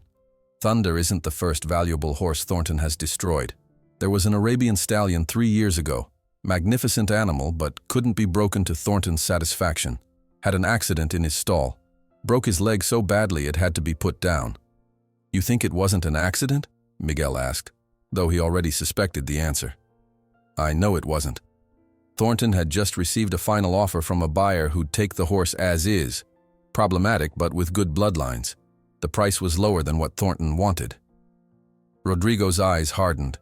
There have been at least 5 others. When he can't break them his way, he either sells them for slaughter or ensures they have accidents that let him collect insurance. The revelation sent a chill through Miguel. He'd suspected Thornton's cruelty, but not its calculated extent. This wasn't just about Thunder anymore. It was about a pattern of abuse hiding behind wealth and respectability. That night, after sharing Rodrigo's information with Emily, they sat together on the porch of the old foreman's cabin, now used for storage. The Texas night surrounded them, stars scattered across the vast darkness, the distant sounds of horses occasionally drifting on the warm breeze. "I never knew," Emily said softly, her voice tight with shame. "All these years, these horses disappearing or being sold suddenly, I never questioned it." "He made sure you didn't see," Miguel reassured her. "What do we do now? If Thunder doesn't meet Father's deadline, and if the Kentucky offer falls through?" She couldn't finish the thought. Miguel looked out across the darkened ranch toward the isolated stable where Thunder now slept peacefully. For the first time in his life, he felt rooted to a purpose larger than survival. "He looks at me like I'm his home," Miguel said quietly. "No one has ever looked at me that way before." As Miguel's connection with Thunder deepened, William Thornton grew increasingly agitated. Progress was undeniable. The once unapproachable Mustang now allowed Miguel to enter his stall, touch his shoulder, and even brush parts of his coat without the violent reactions that had become his trademark. This success, rather than pleasing the ranch owner, seemed to fuel his resentment. One crisp morning, Miguel arrived at the stable to find an unfamiliar truck parked outside. His stomach tightened when he recognized the logo painted on its side. "Reed Horse Training, we break the unbreakable." Jackson Reed had returned to Liberty Ranch. Inside, Reed was examining Thunder from outside the stall, his cold eyes assessing the Mustang like a challenging puzzle rather than a living being. Thornton stood nearby, arms crossed, satisfaction evident in his posture. "Hernandez," Thornton acknowledged curtly. "I've asked Mr. Reed to evaluate your progress and provide his professional assessment." Reed turned, his weathered face unimpressed. "Heard you've been playing nursemaid to this devil. Let's see what you've accomplished." Miguel approached Thunder's stall cautiously, acutely aware of the tension his arrival had created. The Mustang, who had grown accustomed to Miguel's gentle presence, immediately sensed the change in atmosphere. His ears flattened against his head as he caught Reed's scent, a visceral memory of past pain causing him to retreat to the far corner. "He remembers you," Miguel noted quietly. Reed snorted. "Course he does. Animals need to remember who's boss." As Miguel entered the stall using his established routine, slow movements, soft words in Spanish, respecting Thunder's space, the Mustang's attention remained divided between him and the threat beyond the bars. The easy rapport they'd developed over weeks had vanished, replaced by Thunder's hypervigilance and distrust. "See?" Thornton said with poorly concealed satisfaction. "1 month of your coddling and he's still wild as the day he arrived." Miguel ignored the comment, focusing instead on rebuilding Thunder's confidence. But the damage had been done. The mere presence of his former tormentor had triggered the Mustang's trauma responses. When Miguel attempted to touch his shoulder, a contact Thunder had accepted just yesterday, the horse shied violently away. "Your methods are wasting valuable time," Reed declared after observing for 15 minutes. "This animal needs structure, not friendship. A proper breaking session would have him under saddle within a week." "And destroy his spirit in the process," Miguel countered. Reed's laugh was harsh. "Spirit doesn't win races or produce champions. Obedience does." That afternoon, Emily sought Miguel out by the creek where he often went to think. Her face was tight with concern as she sat beside him on a sun-warmed rock. "Father's scheduled Reed to begin working with Thunder tomorrow," she said without preamble. "He claims your methods are too slow and insufficiently practical." Miguel picked up a small stone and tossed it into the water, watching the ripples spread. "Thunder will fight him. After the progress we've made, Reed's methods will seem even more brutal by comparison." "That's what I'm afraid of," Emily agreed. "If Thunder injures Reed again, Father will have all the justification he needs to label him dangerous beyond redemption." The situation worsened that evening when 4 additional Mustangs arrived at Liberty Ranch, newly captured, wild-eyed, and terrified. They were placed in stalls near Thunder, their panic-stricken whinnies and thrashing audible across the ranch. Miguel rushed to Thunder's stable as soon as he heard the commotion. The black Mustang was in full distress, charging the walls of his stall, sweat darkening his coat to a dull sheen. His eyes, which had gradually lost their haunted look over weeks of gentle work, now blazed with renewed terror. "Easy, hermano," Miguel called, approaching the stall cautiously. "They can't hurt you." But Thunder was beyond reassurance. The sounds and smells of newly captured Mustangs had triggered his own traumatic memories. The violent roundup, the separation from his herd, the claustrophobic trailer ride. His mind wasn't in the present moment with Miguel. It was back in the nightmare of his capture. For 3 days, Miguel struggled to rebuild what had been lost. Thunder retreated into defensive aggression, allowing no one to enter his stall.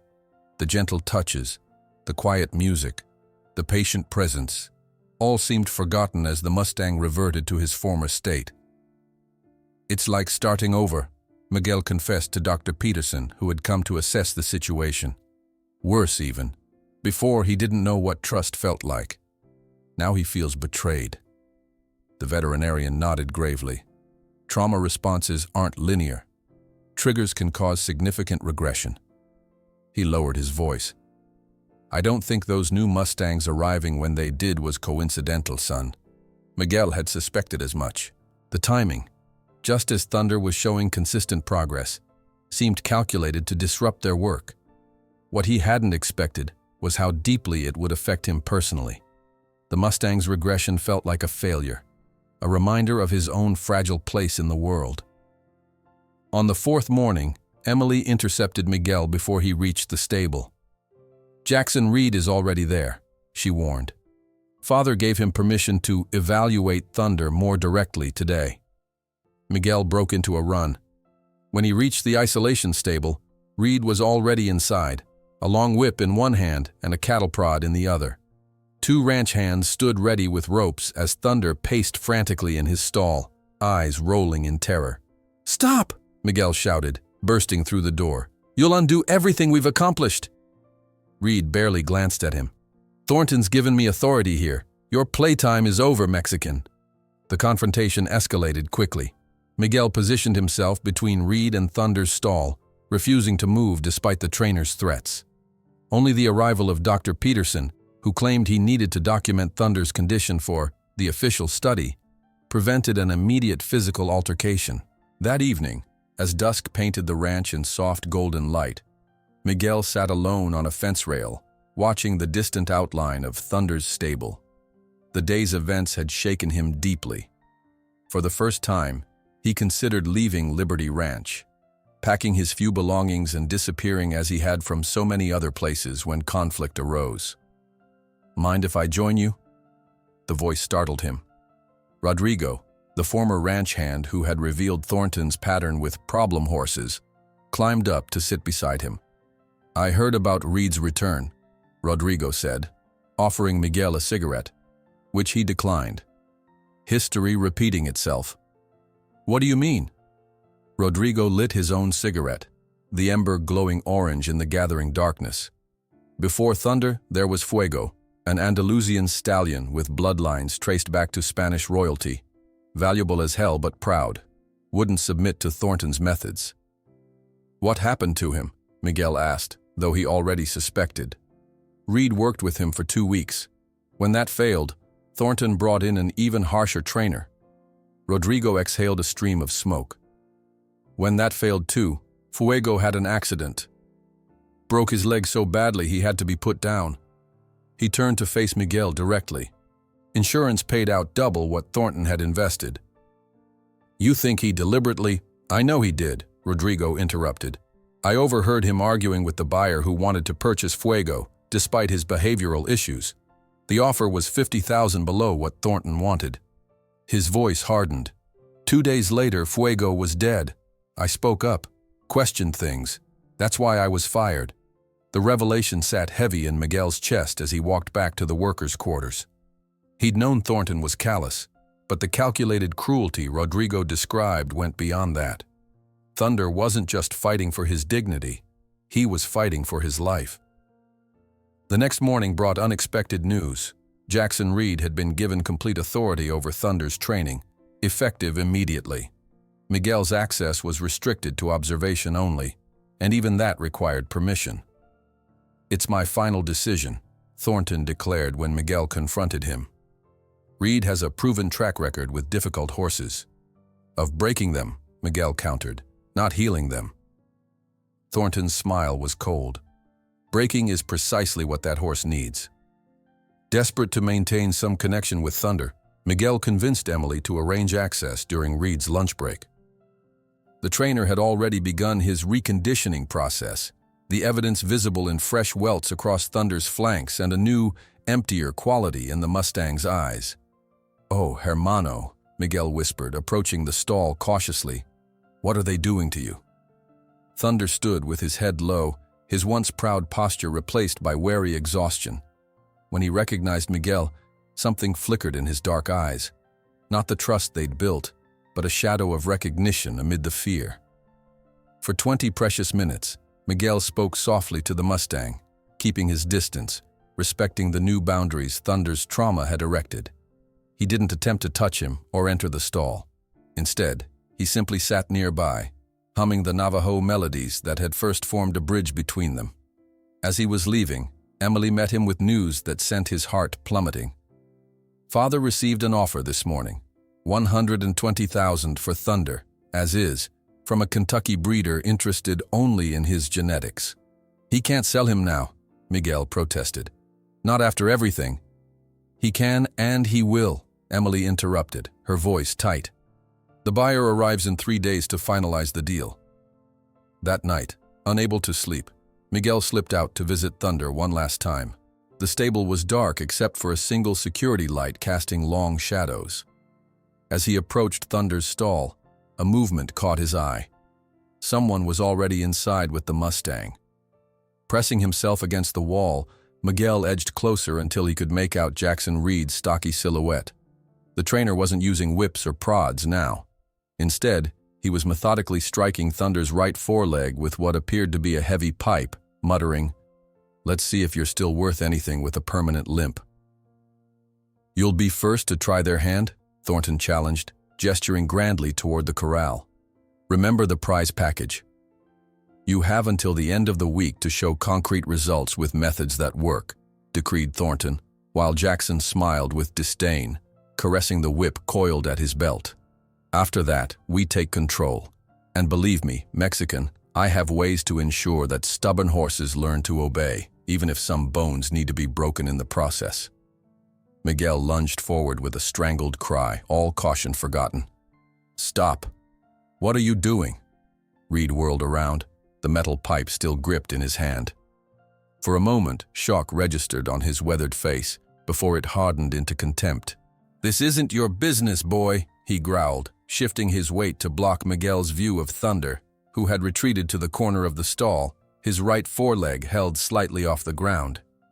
"You're trying to cripple him," Miguel accused, fury rising in his chest like a physical force.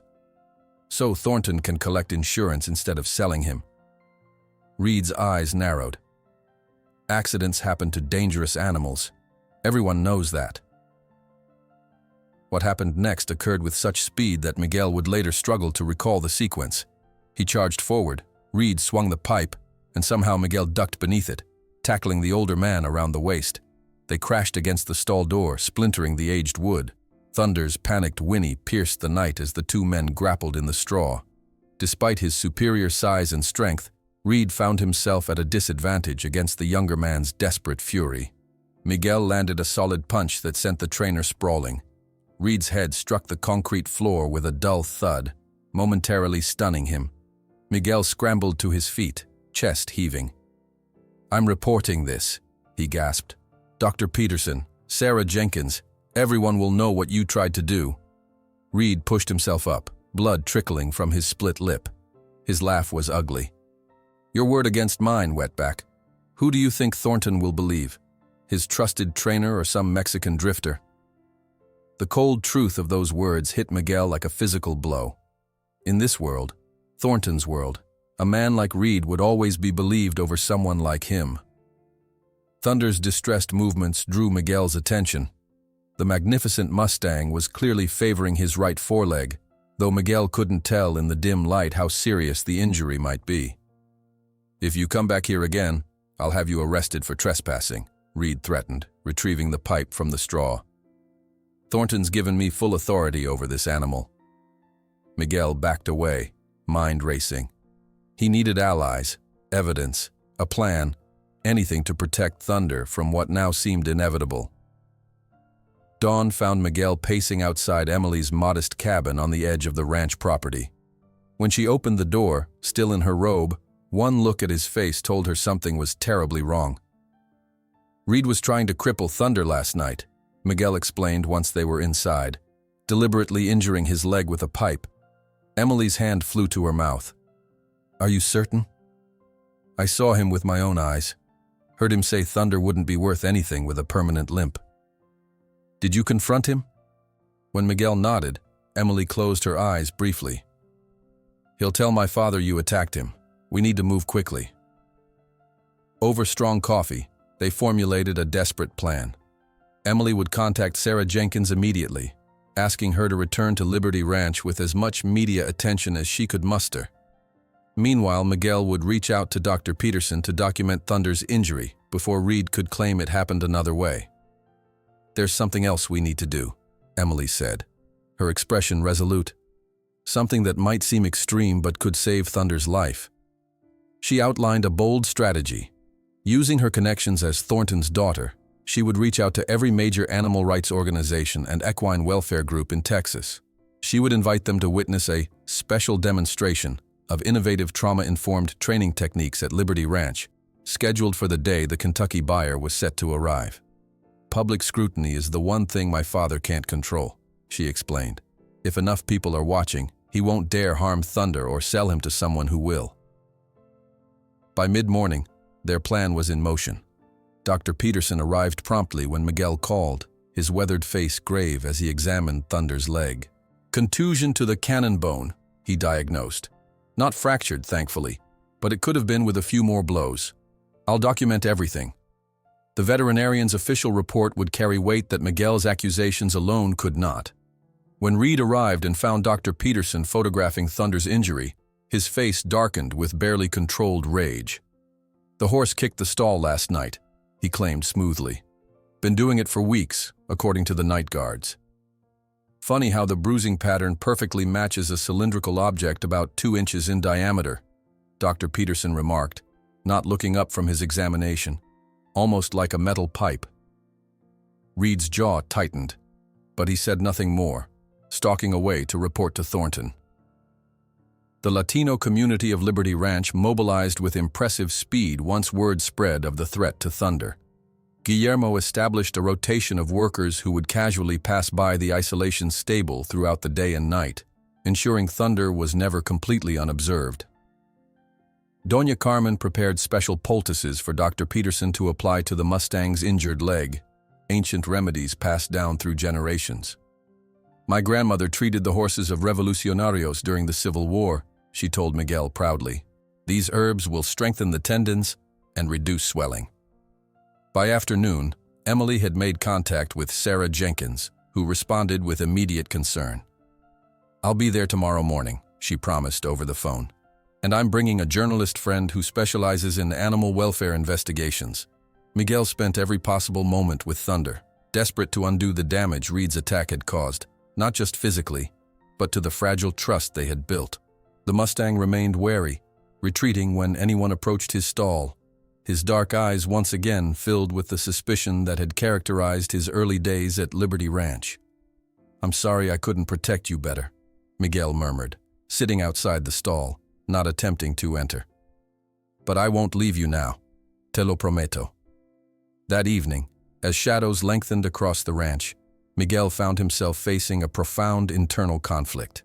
Throughout his life, his survival strategy had been simple: avoid confrontation with powerful men, move on when situations became dangerous, never become attached enough to anything that leaving would hurt.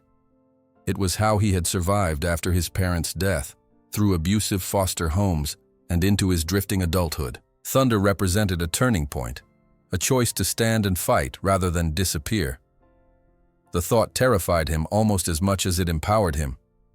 In the workers' dining hall, Miguel picked at his dinner, lost in thought until Javier slid onto the bench beside him. "We heard what Reed tried to do," the young man said quietly. "Guillermo has cousins at 3 other ranches. They're spreading the word about how Thornton treats valuable horses when they don't obey." Miguel looked up, surprised by this unexpected expansion of their alliance. Why would they help? Javier's expression was solemn beyond his years. Because some fights are about more than one horse or one man. They're about justice. The next morning brought both Sarah Jenkins and her companion, a tall, serious man introduced as Robert Callahan, investigative journalist for the Texas Tribune. They arrived unannounced at the main house, catching Thornton off guard, as he was meeting with Reed in his study. "William," Sarah greeted him with practiced warmth that didn't reach her eyes. "How lovely to see you again. I've brought Robert to witness the innovative training methods Emily mentioned." Thornton's smile was strained as he shook Callahan's hand. "I'm afraid there's been a misunderstanding. The Mustang is currently under traditional training with Mr. Reed here." "Traditional?" Callahan repeated, his notepad already out. "I understood from Miss Jenkins that you were pioneering trauma-informed approaches with previously abused horses. That's quite newsworthy in the equestrian community." The subtle trap was masterfully laid. Denying these methods would mean admitting to preferring harsh training techniques, exactly the kind of publicity Thornton wouldn't want associated with Liberty Ranch's prestigious breeding program. "We employ various approaches," Thornton hedged, shooting a warning glance at Reed. Perhaps a tour of the facilities would be in order. While Thornton was occupied with the visitors, Emily pulled Miguel aside near the equipment shed. "It's working," she whispered excitedly. "Father's agreed to postpone the Kentucky buyer's visit until next week, and I've confirmed attendance from representatives of 5 major equine welfare organizations for our demonstration on Friday." Miguel felt a surge of hope, tempered with caution. "That gives us 3 days to help Thunder recover and prepare him for whatever demonstration your father expects." "Can you do it?" Emily asked, doubt creeping into her voice. "After everything that's happened?" Miguel thought of Thunder's eyes when they'd first truly connected, the moment the Mustang had recognized him as different from other humans. "I have to try." With Thornton distracted by damage control, Miguel gained temporary unrestricted access to Thunder. The Mustang's injury was responding well to Dr. Peterson's care and Doña Carmen's traditional remedies, but the psychological wounds ran deeper. Thunder remained distant, approaching the front of the stall only when Miguel played his guitar, then retreating when the music stopped. On the second day, Miguel took a calculated risk. Instead of sitting outside the stall as he had been, he entered slowly and sat on the floor, making himself completely vulnerable. Thunder watched from the far corner, ears flicking nervously. "I know you're confused, hermano," Miguel said softly. "People who should protect you have hurt you instead. I understand that feeling." For nearly an hour, Miguel simply sat in silence, occasionally humming the Navajo melodies that had first formed their connection. Eventually, exhausted from constant vigilance, he lay down on the straw, closing his eyes. He didn't expect to fall asleep, but the previous sleepless nights caught up with him. When he woke, the quality of light filtering through the stable windows had changed, suggesting several hours had passed. What startled him fully awake was the realization that he wasn't alone on the straw. Thunder stood just 3 feet away, watching him intently. The Mustang had approached while Miguel slept, the most vulnerable state a human could be in, and had chosen to remain nearby rather than keeping his distance. "You came back," Miguel whispered, careful not to move suddenly. "After everything, you still trust something in me." Their shared moment was interrupted by Emily's urgent arrival. "Miguel, Sarah's organizing a press conference for tomorrow. My father's furious, but he can't stop it without looking guilty." As she explained the developments, Thunder retreated to his corner, the fragile moment broken but not forgotten. That night, the Latino community gathered again, this time joined by Dr. Peterson and, surprisingly, several white ranch hands who had become disillusioned with Thornton's methods. "We need Thunder to show progress tomorrow," Miguel explained. "Not tricks or submission, but genuine trust. It's the only way to prove our methods have value." Guillermo, who had been silent until now, spoke up. "My grandfather worked with wild horses in Mexico. He said the greatest test of trust is when a horse allows a human to touch its most vulnerable areas. Face, ears, and—" He gestured to his own back, where a predator would attack. Miguel nodded thoughtfully. If Thunder would allow him to touch his back, the area most traumatized by previous abuse, it would demonstrate undeniable progress. But pushing too hard could undo everything. As Sarah Jenkins and the journalist crossed the gate of Liberty Ranch, being received by an Emily who was nervous but determined, Thornton observed the scene from the veranda with a somber expression, whispering to Jackson at his side, "Accelerate the schedule. I want Thunder tamed or eliminated before my activist ex-girlfriend can turn this into a media circus." The urgency in Thornton's voice sent a chill through the stable hands who overheard his command to read. By dawn, news of the accelerated timeline had spread through the workers' quarters, creating a sense of desperate determination. Miguel had been up most of the night, alternating between pacing outside Thunder's stable and sitting quietly with the Mustang, whose wary eyes followed his every movement. "We don't have much time left, hermano," Miguel murmured as the first light crept through the stable windows, painting Thunder's black coat with golden highlights.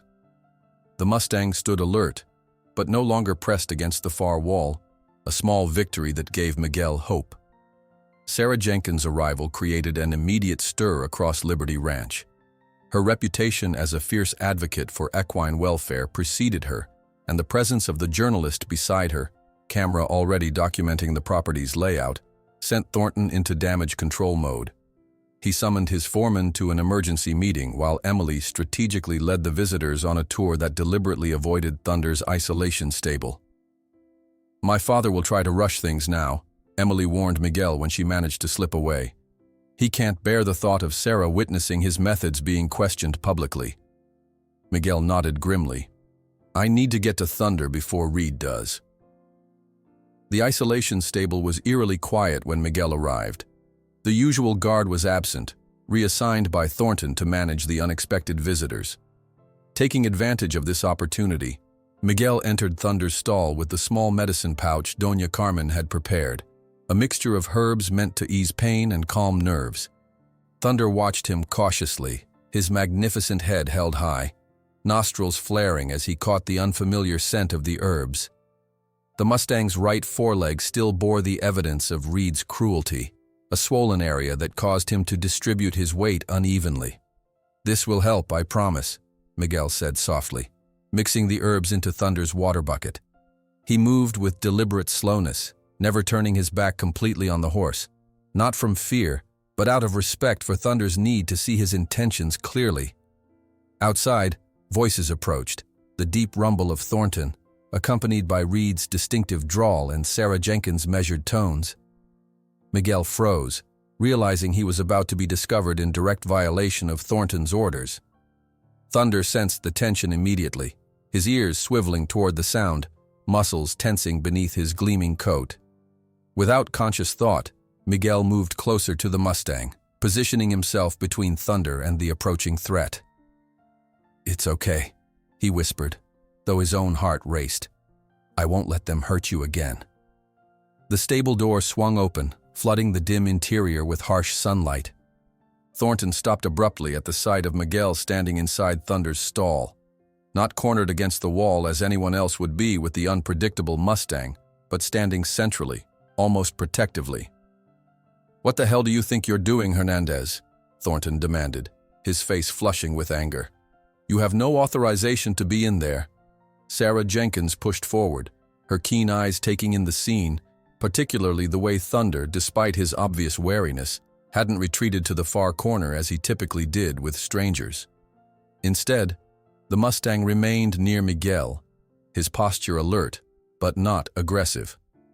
"Fascinating," she remarked, deliberately ignoring Thornton's outburst. "The body language between them is remarkable. Look how the horse is positioning himself. He's actually mirroring Miguel's stance." The journalist beside her began taking photographs, the camera clicks causing Thunder to twitch nervously. Miguel spoke softly in Spanish, a continuous stream of reassurance that seemed to prevent the Mustang from bolting. "This is exactly the kind of innovative approach I mentioned in my article last month," Sarah continued, her professional enthusiasm creating a buffer against Thornton's anger. "Trauma-informed training that respects the animal's autonomy while building genuine trust." Thornton's expression shifted from rage to calculated consideration as he realized the potential publicity value. With cameras documenting the scene, forcibly removing Miguel could generate exactly the kind of negative coverage he was hoping to avoid.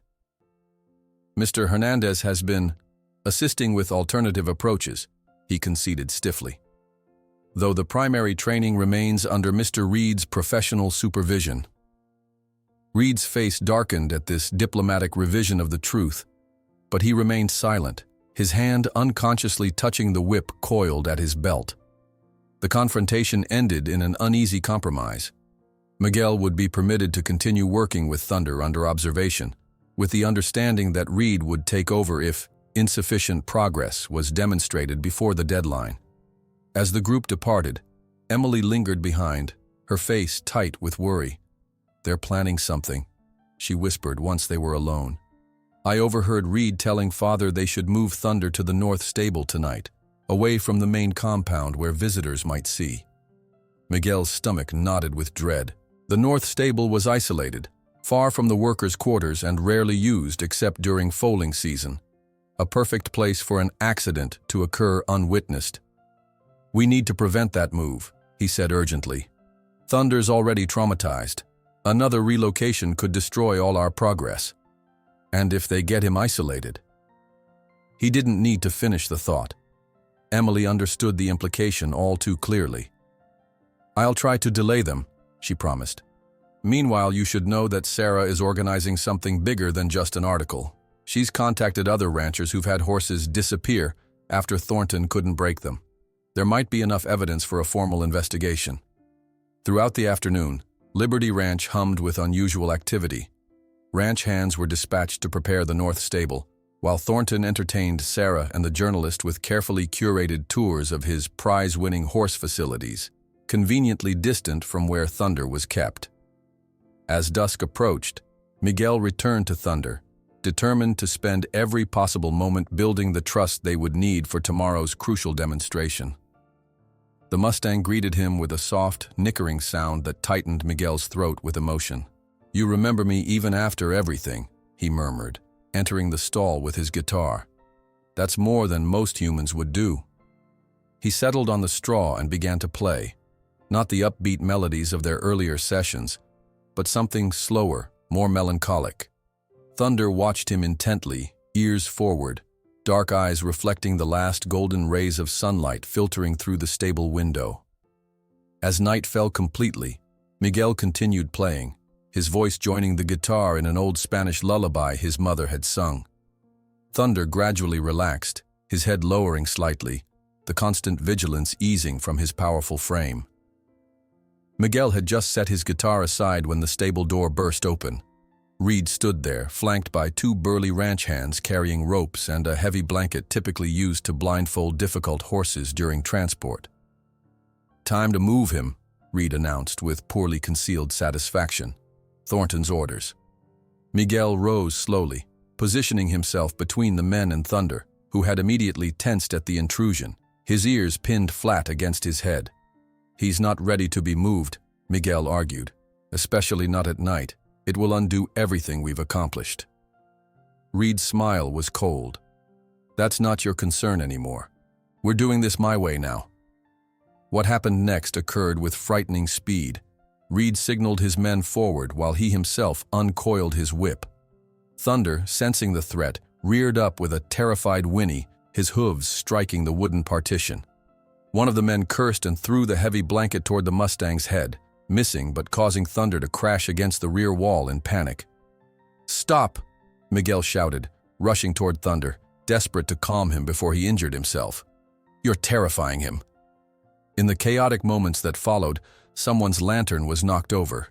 The dry straw caught immediately, flames leaping upward along the aged wooden wall. Smoke filled the stable within seconds, the fire spreading with terrifying speed across the decades-old timber structure. Reed and his men backed away, abandoning their attempt to capture Thunder in favor of saving themselves. Miguel found himself trapped inside the burning stall with the panicked Mustang, the flames blocking the only exit. Thunder's terror was absolute, his eyes rolling white, his powerful body trembling as smoke thickened around them. Fire was perhaps the most primal fear for horses, their instinct to flee overwhelming all other considerations. "Thunder," Miguel called, coughing as smoke filled his lungs. "We have to get out together." The heat intensified, wood cracking ominously overhead. Miguel knew they had moments, not minutes, before the structure would begin to collapse. In desperation, he reached for Thunder's mane, pressing his face against the Mustang's neck. "Trust me," he whispered hoarsely. "One last time, hermano." Whether it was the familiar voice or some deeper connection between them, Thunder's panic receded just enough. Miguel guided him toward the stall door, which hung partially open. The path to freedom required moving closer to the flames before they could reach the stable's main exit. Outside, the alarm had been raised. Workers rushed toward the isolation stable, carrying buckets and shouting for the water truck. Emily pushed through the gathering crowd, her face pale with horror as she realized Miguel was still inside with Thunder. Within the burning building, Miguel and Thunder faced their moment of truth. The Mustang balked at the wall of flame before them, every instinct screaming against moving toward fire rather than away from it. "We go together," Miguel said, his voice raw from smoke. He stepped forward, keeping his hand on Thunder's neck, moving deliberately toward the flames that now consumed the stable door. For one heartbreaking moment, Thunder remained frozen, trapped between terror of the fire and his fragile trust in the human beside him. Then, with a decision that defied his nature, the Mustang moved forward, following Miguel toward the inferno. They burst through the doorway together, Miguel half running, half stumbling, his hand still gripping Thunder's mane. The night air hit them like a blessing, cool against their smoke-scorched skin and lungs. Behind them, the stable roof collapsed with a thunderous crash, sending sparks spiraling into the dark Texas sky. The gathered crowd fell silent at the sight before them, the magnificent black Mustang emerging from the flames with Miguel beside him, both soot-covered but alive, connected by something stronger than rope or chain. As the stable desisted in flames behind them, Thunder remained firm with Miguel at his side, looking directly at Thornton, who watched the scene with horror and disbelief. Beside him, the journalist captured image after image of the magnificent black Mustang, not broken but allied, while Sarah Jenkins declared loudly for all to hear, "This is the difference between domination and partnership, William, and the entire country will know this story. This is the difference between domination and partnership, William, and the entire country will know this story." Sarah Jenkins' words hung in the night air, carrying over the crackling of flames and the shouts of ranch hands fighting the fire. The image of Miguel and Thunder emerging from the inferno had transformed from spectacle to symbol in an instant, a testament to what was possible when trust replaced fear. In the days that followed, Sarah's promise proved prophetic. The journalist's photographs appeared in newspapers across Texas, then nationally. The magnificent black Mustang and the young Mexican horseman silhouetted against a wall of flame. "The Fire Whisperer," headlines called Miguel, a name that made him uncomfortable with its simplification of what had truly happened between them. "They don't understand," Miguel told Thunder one morning, 2 weeks after the fire, as he gently cleaned the minor burns on the Mustang's flank. "It wasn't magic. It was just listening." Thunder's ears flicked forward at the sound of Miguel's voice, his dark eyes watchful but no longer haunted. The Mustang had changed since their escape from the fire, not suddenly tame, but something perhaps more meaningful. He had made a choice that defied his nature, and that choice had created something new between them. Liberty Ranch had changed too. With Sarah Jenkins' article gaining national attention and the journalist's investigation into Thornton's history with problem horses gaining traction, the former senator found himself in an unfamiliar position, on the defensive. The Kentucky buyer had withdrawn his offer after reading about Thunder's treatment, publicly distancing himself from any connection to Liberty Ranch. "You forced my hand, Hernandez," Thornton said coldly one morning, appearing at Thunder's new stable, a spacious structure with an attached paddock where the Mustang could move freely. "This public relations nightmare needs resolution." Miguel continued brushing Thunder's coat, not looking up. "What does that mean, sir?" "A demonstration. Public. 1 week from today." Thornton's smile didn't reach his eyes. "You will show everyone exactly how this partnership approach works by completing the traditional obstacle course with Thunder. Full riding equipment, proper control. Prove your methods have practical results." Emily, who had accompanied her father, stepped forward. "That's not reasonable. Miguel's approach isn't about—" "1 week," Thornton interrupted, turning to leave. "Or both of you, man and horse, are finished at Liberty Ranch." After they departed, Emily's face was tight with worry. "He's setting you up to fail. The traditional course includes elements specifically designed to test a horse's submission, not cooperation." Miguel nodded, having expected nothing less. "What elements exactly?" "Narrow passages that simulate trapping, bright reflective surfaces that frighten most horses, tight turns that require forceful control." She bit her lip. "And he's invited everyone, local ranchers, horse trainers, even agricultural school representatives." That evening, a strategy session formed spontaneously in the workers' dining hall. Doña Carmen brought her special tea, Guillermo contributed his practical knowledge of the ranch's training equipment, and Dr. Peterson arrived with diagrams of the obstacle course. "Thornton has modified it," the veterinarian explained, pointing to several additions marked in red. "These elements are specifically designed to trigger trauma responses in formerly wild horses. The flapping tarps here mimic the capture flags used in roundups. This narrow chute resembles the loading trailers." Miguel studied the layout, his heart sinking. Each element seemed calculated to undo the fragile trust he and Thunder had built. "We'd need months to work through these triggers properly, not a week." "Then don't do it their way," Guillermo suggested, his weathered face serious. The demonstration only specified completing the course, not how. This insight sparked a radical idea. For the next 7 days, Miguel and Thunder worked from dawn until dusk, not on traditional training, but on something entirely different. Instead of teaching Thunder to tolerate equipment, Miguel adapted himself to Thunder's way of moving. Instead of desensitizing the Mustang to frightening obstacles, he focused on strengthening their communication through subtle cues. Every evening, Miguel would sit with Thunder under the stars, playing his guitar and talking softly about the challenge ahead. "We don't need to be perfect," he murmured one night as Thunder dozed beside him. "We just need to be true." The morning of the demonstration dawned clear and cool, the kind of perfect Texas autumn day that seemed to mock Miguel's churning anxiety. By mid-morning, vehicles lined the long driveway to Liberty Ranch, pickups belonging to local ranchers, luxury cars carrying wealthy horse enthusiasts, even a television news van from the Austin affiliate.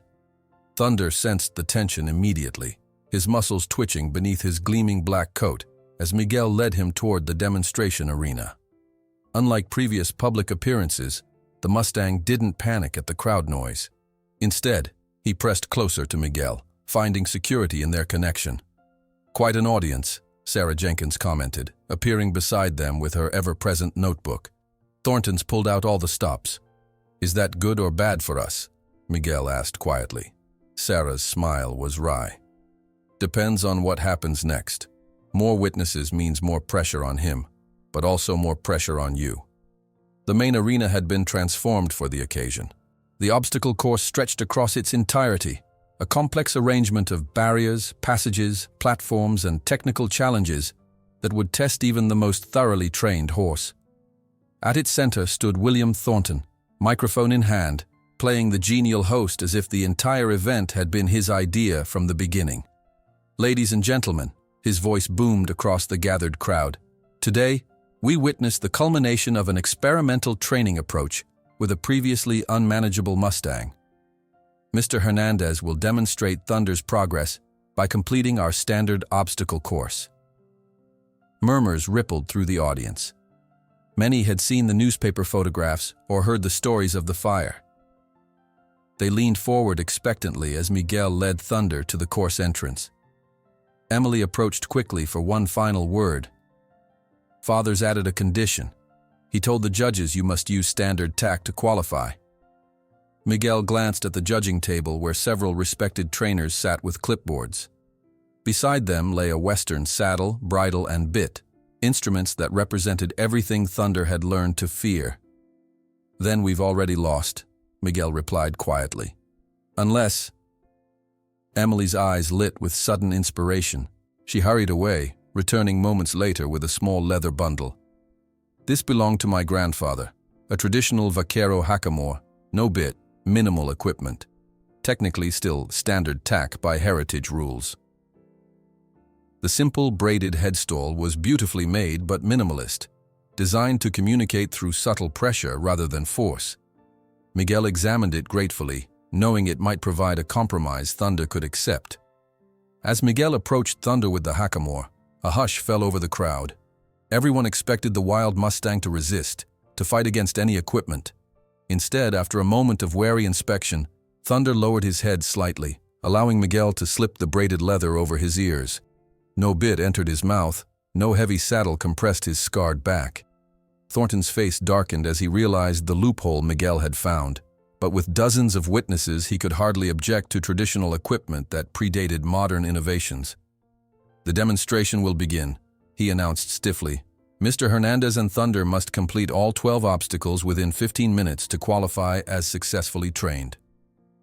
Miguel led Thunder to the starting line, keenly aware of the hundreds of eyes upon them. He leaned close to the Mustang's ear. "Remember what we practiced, hermano. We do this together, or not at all." The buzzer sounded, and Miguel made his first decisive break from convention. Instead of mounting Thunder immediately as expected, he simply walked beside him toward the first obstacle, a narrow passage lined with fluttering fabric designed to simulate the capture flags that had first traumatized the Mustang. Thunder hesitated, nostrils flaring at the sight of the waving material. His muscles tensed, memories of terror clearly surfacing. The audience held its collective breath, expecting the horse to bolt or rear. "I go first," Miguel said softly in Spanish, stepping ahead into the passage. "Watch me. Nothing to fear." After a moment of visible internal struggle, Thunder followed, his trust in Miguel temporarily overriding his instinctive fear. Together they navigated the narrow space, Miguel's calm presence a buffer between Thunder and his traumatic memories. As they progressed through the course, a pattern emerged that confused the traditional trainers but captivated the audience. For some obstacles, Miguel would go ahead, showing Thunder it was safe. For others, they moved side by side. Not once did Miguel attempt to mount the horse, defying the fundamental expectation of the demonstration. "What is he doing?" one judge asked loudly. "This isn't riding, it's walking a horse through a course." "No," Sarah Jenkins corrected from nearby. "It's partnership. The horse is choosing to follow, not being forced to submit." When they reached the central platform, a raised wooden structure where the horse was expected to stand motionless while mounted, Miguel finally paused. This was the moment of truth. Without demonstrating some form of riding, they would fail Thornton's test by any traditional standard. Miguel turned to face Thunder directly, their eyes meeting in silent communication. Then, with movements so fluid they seemed choreographed, Miguel placed one hand on Thunder's shoulder and lightly vaulted onto his back. No saddle, no stirrups, only the simple hackamore connecting them. The crowd gasped. Even those who had witnessed their earlier interactions had never expected the wild Mustang to accept a rider voluntarily. Yet Thunder stood calmly, Miguel balanced on his bare back, their silhouette against the Texas sky reminiscent of ancient cave paintings, human and horse, partners rather than master and servant. With the lightest pressure from his legs and a soft touch on the hackamore, Miguel guided Thunder onto the platform. They stood there together for a full minute, perfectly still. The Mustang's ears focused backward on his rider, attentive to Miguel's every breath and subtle shift of weight. When they completed the final obstacle and crossed the finish line, silence hung over the arena for several heartbeats before erupting into spontaneous applause. It wasn't just appreciation for a skillful performance, it was recognition of something more profound, a different way of being with horses, with nature, with those deemed other. Thornton stood rigid by the judges' table, his expression unreadable as the crowd pressed forward to congratulate Miguel. Emily approached her father, speaking too quietly for others to hear, but the intensity in her face suggested reconciliation would come at a price. 6 months later, Liberty Ranch had undergone a transformation as profound as Thunder's. The main sign now read, "Thunder Equine Recovery Center," with a smaller line acknowledging a Thornton Family Foundation. The isolation stables had been demolished, replaced with spacious paddocks where formerly abused and traumatized horses could recover at their own pace. On a warm spring morning, Miguel stood watching as Thunder galloped freely across the east pasture, his black coat gleaming in the sunlight. The Mustang wasn't alone. A small herd of rescued horses followed his lead, their movements showing the joy of animals who no longer lived in fear. "He still comes when you call," Emily observed, joining Miguel at the fence. Their fingers intertwined naturally, their relationship having blossomed alongside the transformation of the ranch. "He chooses to," Miguel corrected gently. "That's the difference." In the distance, a van approached the recovery center, bringing the day's first visitors, a group of children with autism who would work with the gentler horses under careful supervision. Thunder had proven particularly responsive to children with special needs, somehow recognizing in their different way of experiencing the world something akin to his own journey. "My father still doesn't fully understand what happened," Emily admitted, watching the children disembark. "He sees the financial success of the center, the positive publicity, but not the deeper truth." Miguel smiled, touching the Navajo amulet that still hung around his neck. "Understanding comes in its own time, for humans and horses alike." As they walked toward the arriving children, Thunder broke away from his gallop and trotted toward them.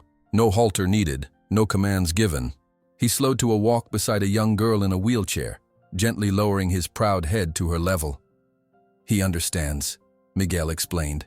embracing Emily as they watched the interaction. Like all who were broken and rebuilt, he recognizes the pain in others.